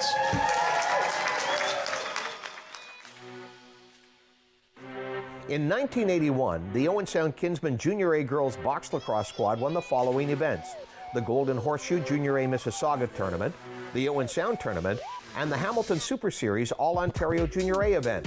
The Kinsmen finished second in the All-Canadian National Junior A Tournament that year. In the championship final, Owen Sound was defeated 7-5 in overtime by the Richmond Titans from British Columbia. The Titans conceded that they were very impressed with the skills and the discipline of the Owen Sound squad. In fact, Richmond's coach Roger Ross stated that Owen Sound was the toughest club his team had ever seen. The 1981 Owen Sound Kinsman Junior A Girls Box Lacrosse Club was comprised of back row, left to right, Louise Kazarian, Cindy Lemon, Allison Marshall, Jennifer McTighe, Leanne Boyd, and Debbie Jennings. In the middle row, left to right, Nancy Lemon, Jennifer Frook, Lisa Reimer, Lenore Mayer, Rhonda Stevens, and Lori Lemon. And in the front row, sitting left to right, Joan Forsyth, Jennifer Stevens, the coach Chet Couture, Tracy Mueller, and Michelle Long. Congratulations to the 1981 Owen Sound Kinsman Junior A Girls Box Lacrosse squad.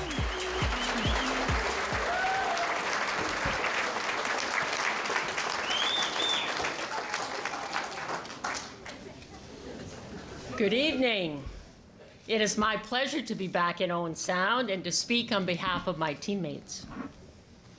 I must tell you, it's been a complete joy to go back and recall in my memory this extraordinary group of talented and athletic women who simply love the game of lacrosse. And boy, did we have fun. But I think we love to win even more. Oh, yeah. We dominated girls' box lacrosse at the time, not just in 1981, but from 1976 until 1983. We won often and we won big. To understand how talented of a group this is to understand the landscape of girls' sport at the time. This was in the 70s. Girls' sport was an afterthought. Not like today, where we've seen some wonderful advances and opportunities for women and girls. Girls and women had very few opportunities. Now you're thinking, there must have been girls hockey back then. No. Soccer leagues? No. Rugby? No.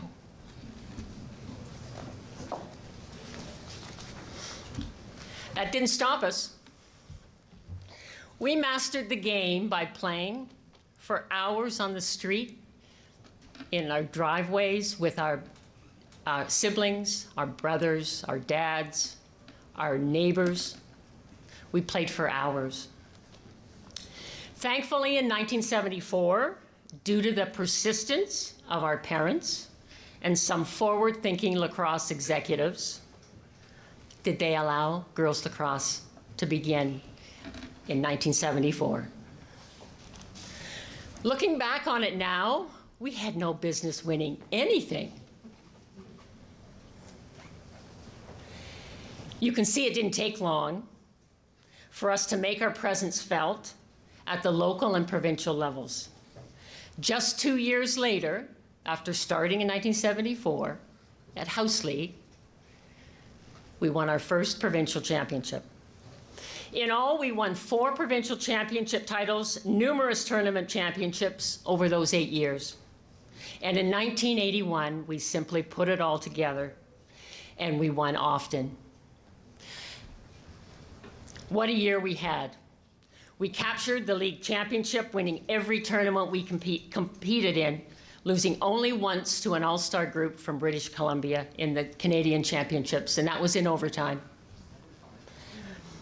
As time passes, the scores and titles fade, but what stays with you are the memories, of course. And boy, do we have some fun times. Traveling to our out-of-town games was always an adventure, because every game was out of town. League games were played mostly on a summer weeknight. We would race home after our summer jobs, jump in our parents' vehicles, drive to our game in Mississauga, Hamilton, or Toronto. The time to and fro would be spent singing and laughing and listening to the latest songs on our 8-track player. After the game, exhausted, we would jump back into our cars and drive home, all with no parents with us. We would be lucky to make it back before 1 in the morning and then up early to go to work. I remember one particular trip when Debbie Jennings had offered to take her car. She was concerned about the tire pressure, so she made sure to fill them up. Fill them up good. The whole trip down and back was incredibly bumpy.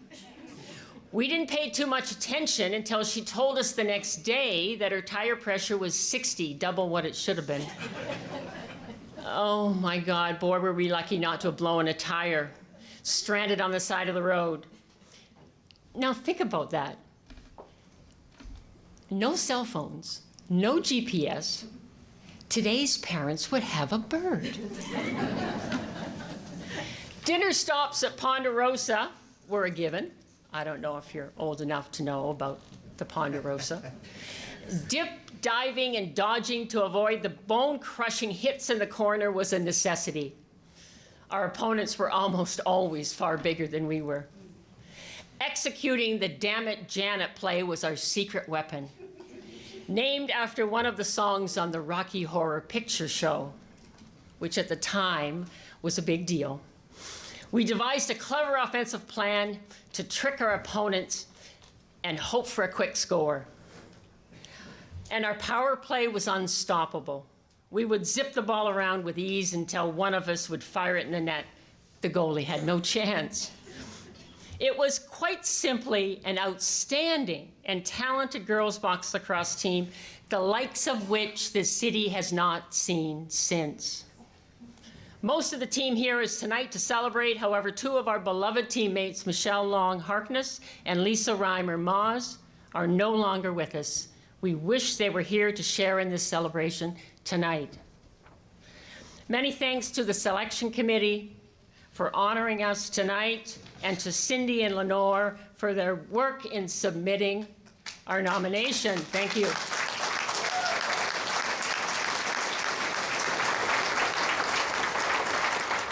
A special thanks to our good coach down at the end there, Chet Couture.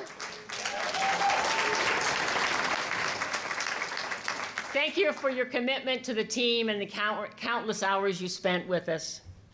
And finally, our parents for their unwavering support. We could always count on them to be up in the stands cheering us on. Let me introduce the group before I sign off here. Joan Forsyth, give your wave, Joan. Debbie Jennings. Jennifer Frook. Louise Kazarian. Cindy Lemon. Lori Lemon. Lenore Mahar. Allison Marshall. Jenny Stevens. Rhonda Stevens. Chet, of course, Couture. Did I miss anyone? No. Tracy Mueller, thank you.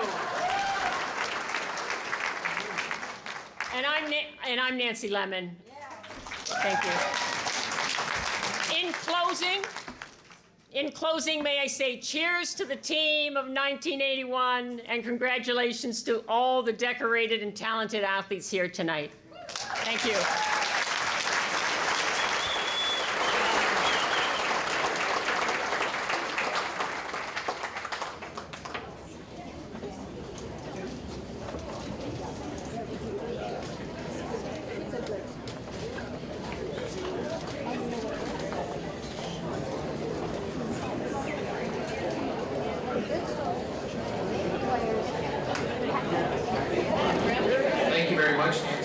Congratulations to the 1981 Kinsman Junior A Girls Lacrosse Champions.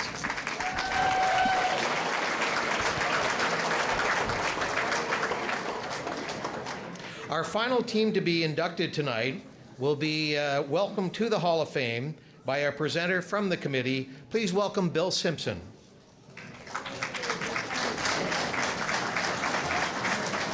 Our final team to be inducted tonight into the Owen Sound Sports Hall of Fame is Shark Tank.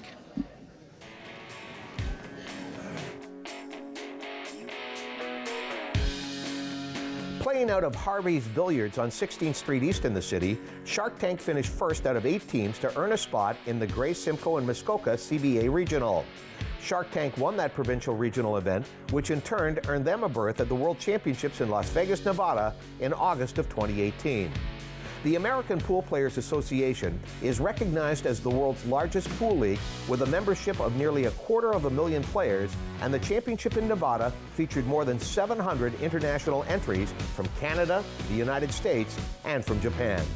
At the 2018 World Championships, Shark Tank captured the title, becoming the first Canadian team to do so since the beginning of the APA in 1981.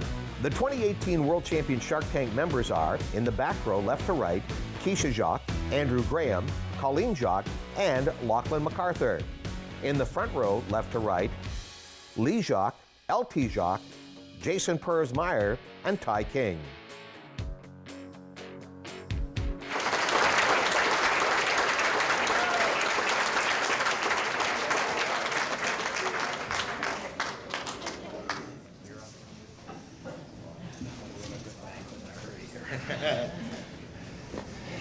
Thanks, everybody.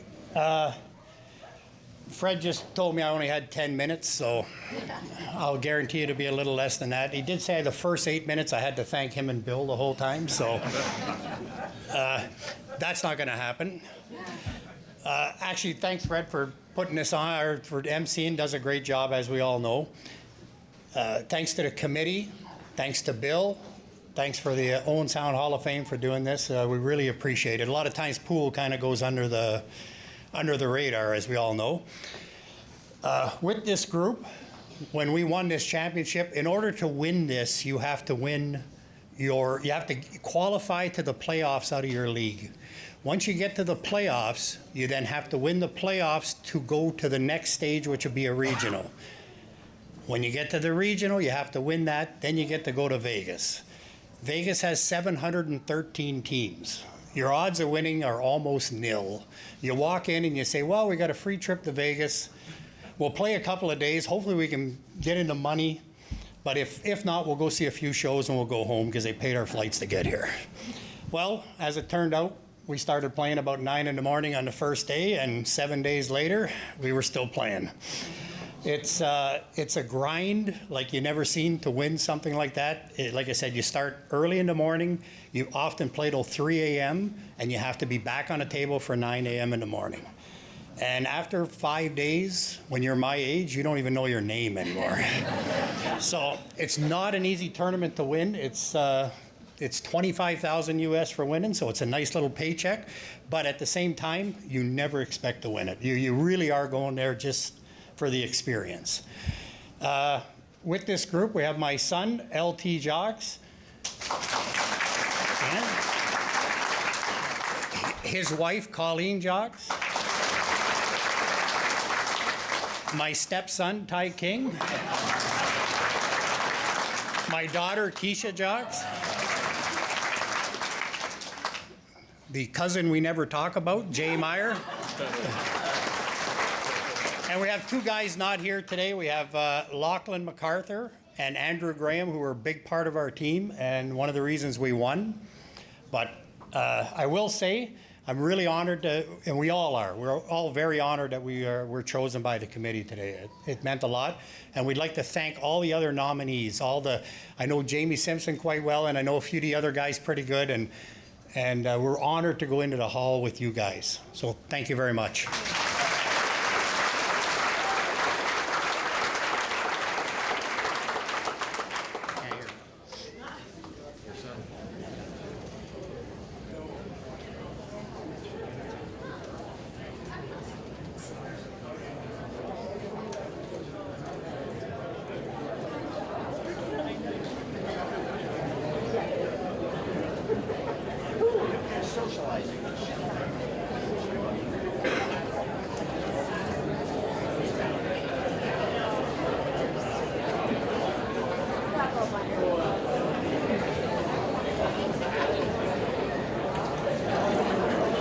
Folks, once again, let's congratulate Shark Tank, our inductees.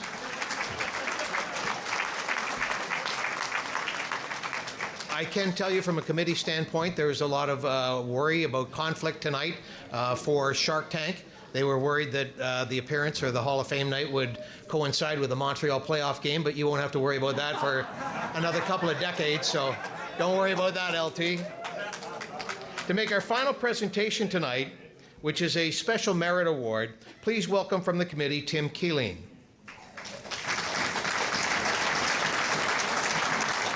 Tim will be welcoming our final inductee tonight for an award of merit, Thomas Gillespie.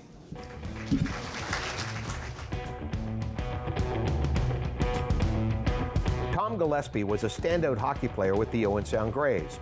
After playing for the Grays, he went on to play college hockey for the Sheridan Bruins, who won the 1974 Provincial Championship, a team that was inducted into the Sheridan College Hall of Fame in 2005. Following his playing days, Tom, with the encouragement from Bob Mitchell, turned to officiating in the mid-1970s. And by 1993, he'd worked his way up to becoming a Level 5 carded official.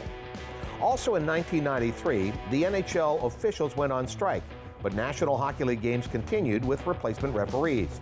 Tom officiated games at both Copps Coliseum and the Montreal Forum, which remain as highlights of his officiating career. Beyond his own work as a game official, Tom served as an Ontario Minor Hockey Association supervisor and minor hockey coach. With Tom behind the bench, the 1992-93 Owen Sound Pee-wees captured the championship.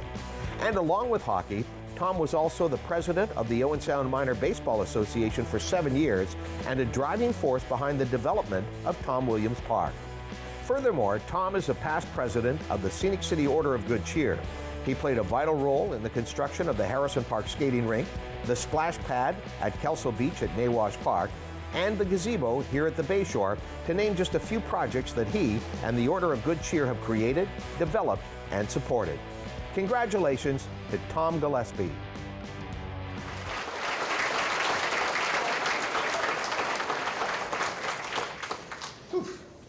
Sitting here listening to everybody. You hear me? Everybody hear me? Sitting here listening to everybody and all the speeches, they've been just fantastic.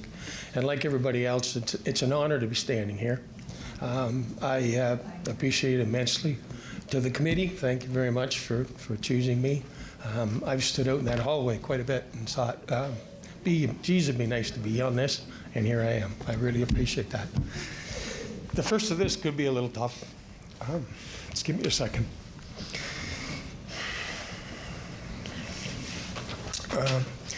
The man that nominated me, as we all know, couldn't be here tonight. And that was Bob Mitchell, a great friend. And he started me in a refereeing career that I could never look back at. So I'm just going to try and get my bearings here. I knew this was going to happen. Bob came into my dad's store when I was about 19 years old and said, "Tom, come on and start refereeing."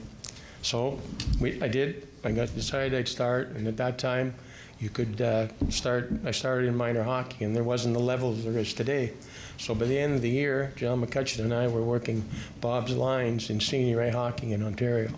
So I went from minor hockey to the top hockey in Ontario in 1 year. I worked in the area for the next 2 or 3 years, and then at 24, I think it was, I went down to Windsor and started working in the International League, one of the 3 semi-pro leagues in the States, the farm teams of the National Hockey League. And then after 2 years down there, I got invited to the National League training camp for officials and ended up in a working agreement for 1 year doing senior hockey in Ontario and junior A hockey in Ontario and out west. That agreement lasted 1 year. I didn't get invited back to training camp, so my run was done. I enjoyed every minute of it. I tried my best, and that's all I could have done. So at that time, I didn't know what I was going to do, and Scotty Morrison told me, said to me, "No, we're not inviting you back." He says, "What are you going to do?" So I said, "Well, I'm going back to school." So at 26, I went back to school and took a course at Georgian College. And it was a co-op course. In my first work term, I ended up in Yellowknife, up in the Northwest Territories. And I was doing the interview for that. Everybody in the class applied for these jobs with the federal government. And they pulled our names out of a hat. And I came to the list, and I looked at the list, and I went, "Oh, but for crying out loud." My name was at the bottom of the list. I thought, well, I got a lot of chance of getting a job with these guys. So I walked into the interview, and I'm sitting there, and the guy's doing the interview. He says, "On your resume here, he says you refereed hockey in the area." I said, "Yeah." He said, "You have a referee in Stainer?" "Yeah, I think I did. Did junior sing in Stainer?" "Yeah, sometime." He says, "Oh, you probably refereed my son." The first 45 minutes of the interview was talking about hockey. And he's the one that stopped and said, "We better get to the interview." And he said, "Where would you like to go?" And I said, "I don't know." And I ended up in Yellowknife. So it was quite an experience.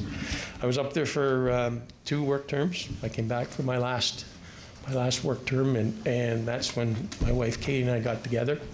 And We were together 3.5 months. We loaded everything we had in a half-ton truck, which she bought, because I didn't have any money at the time, and moved to Yellowknife.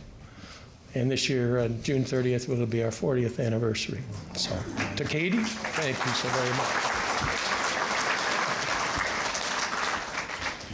And yes, it was quite an experience doing those hockey games, because then it didn't take me at 26, but at 40, the National Hockey League wanted to keep the games going, so I got a hold of them and they said, sure, come on along.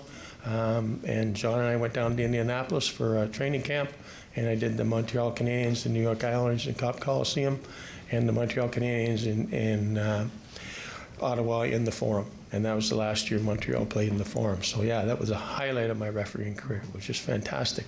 In the game in Montreal, Montreal broke 2-on-1 on the defenseman for Ottawa, and I always knew I could skate with those guys. So my job was to cover the net. So the referee got caught back in the corner, and those guys, they can fly. So all of a sudden they started down the ice to cover the net, and when they put the puck in the top corner, I looked down between my feet and the red line was right there. I beat them down the ice.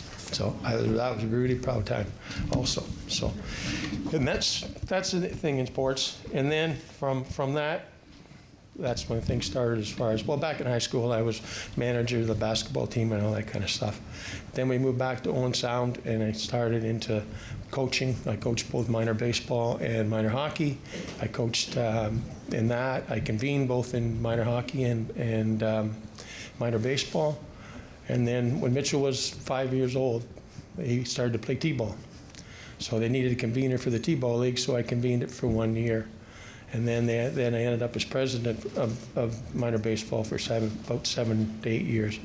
There was about 250 kids when I started.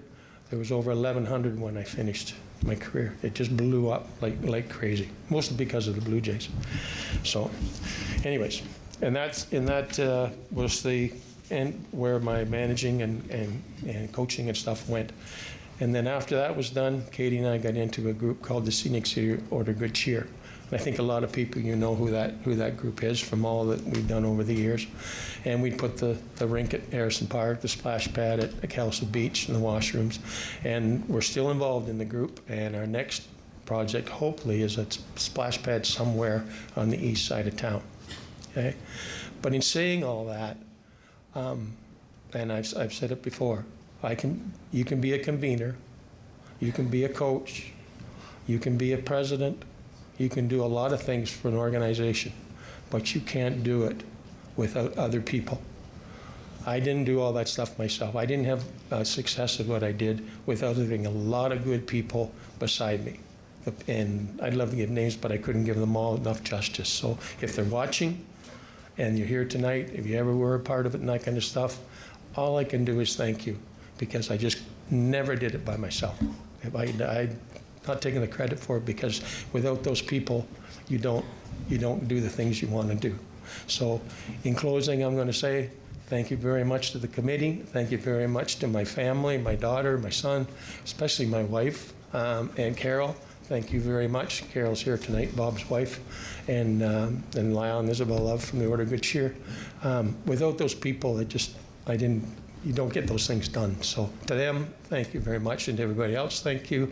And it's a great evening, and yeah, I'm going to be proud to be in the Hall of Fame. Thank you very much.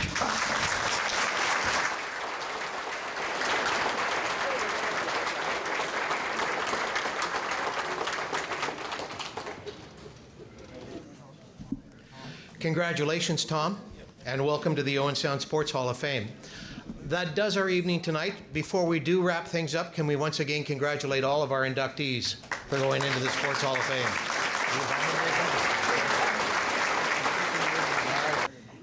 I'll make this short and sweet. It's been a long evening. Once again, thanks for joining us this evening to celebrate with those being inducted into the Hall. One person we owe a big thank you to is Mark Perry and his crew from Rogers TV. Mark gathered all the info from each inductee, put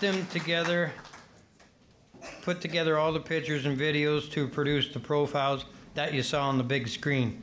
We'd also like to thank, like everybody else does, Fred Wallace, for the commentary of each inductee as we watch their profile, and also for being the MC for this evening. Also, thank you to Gary Byers, Light and Sound. Gary never sticks around. He sets up and leaves. Please join me in showing your appreciation to Mark, Fred, and Gary for a job well done.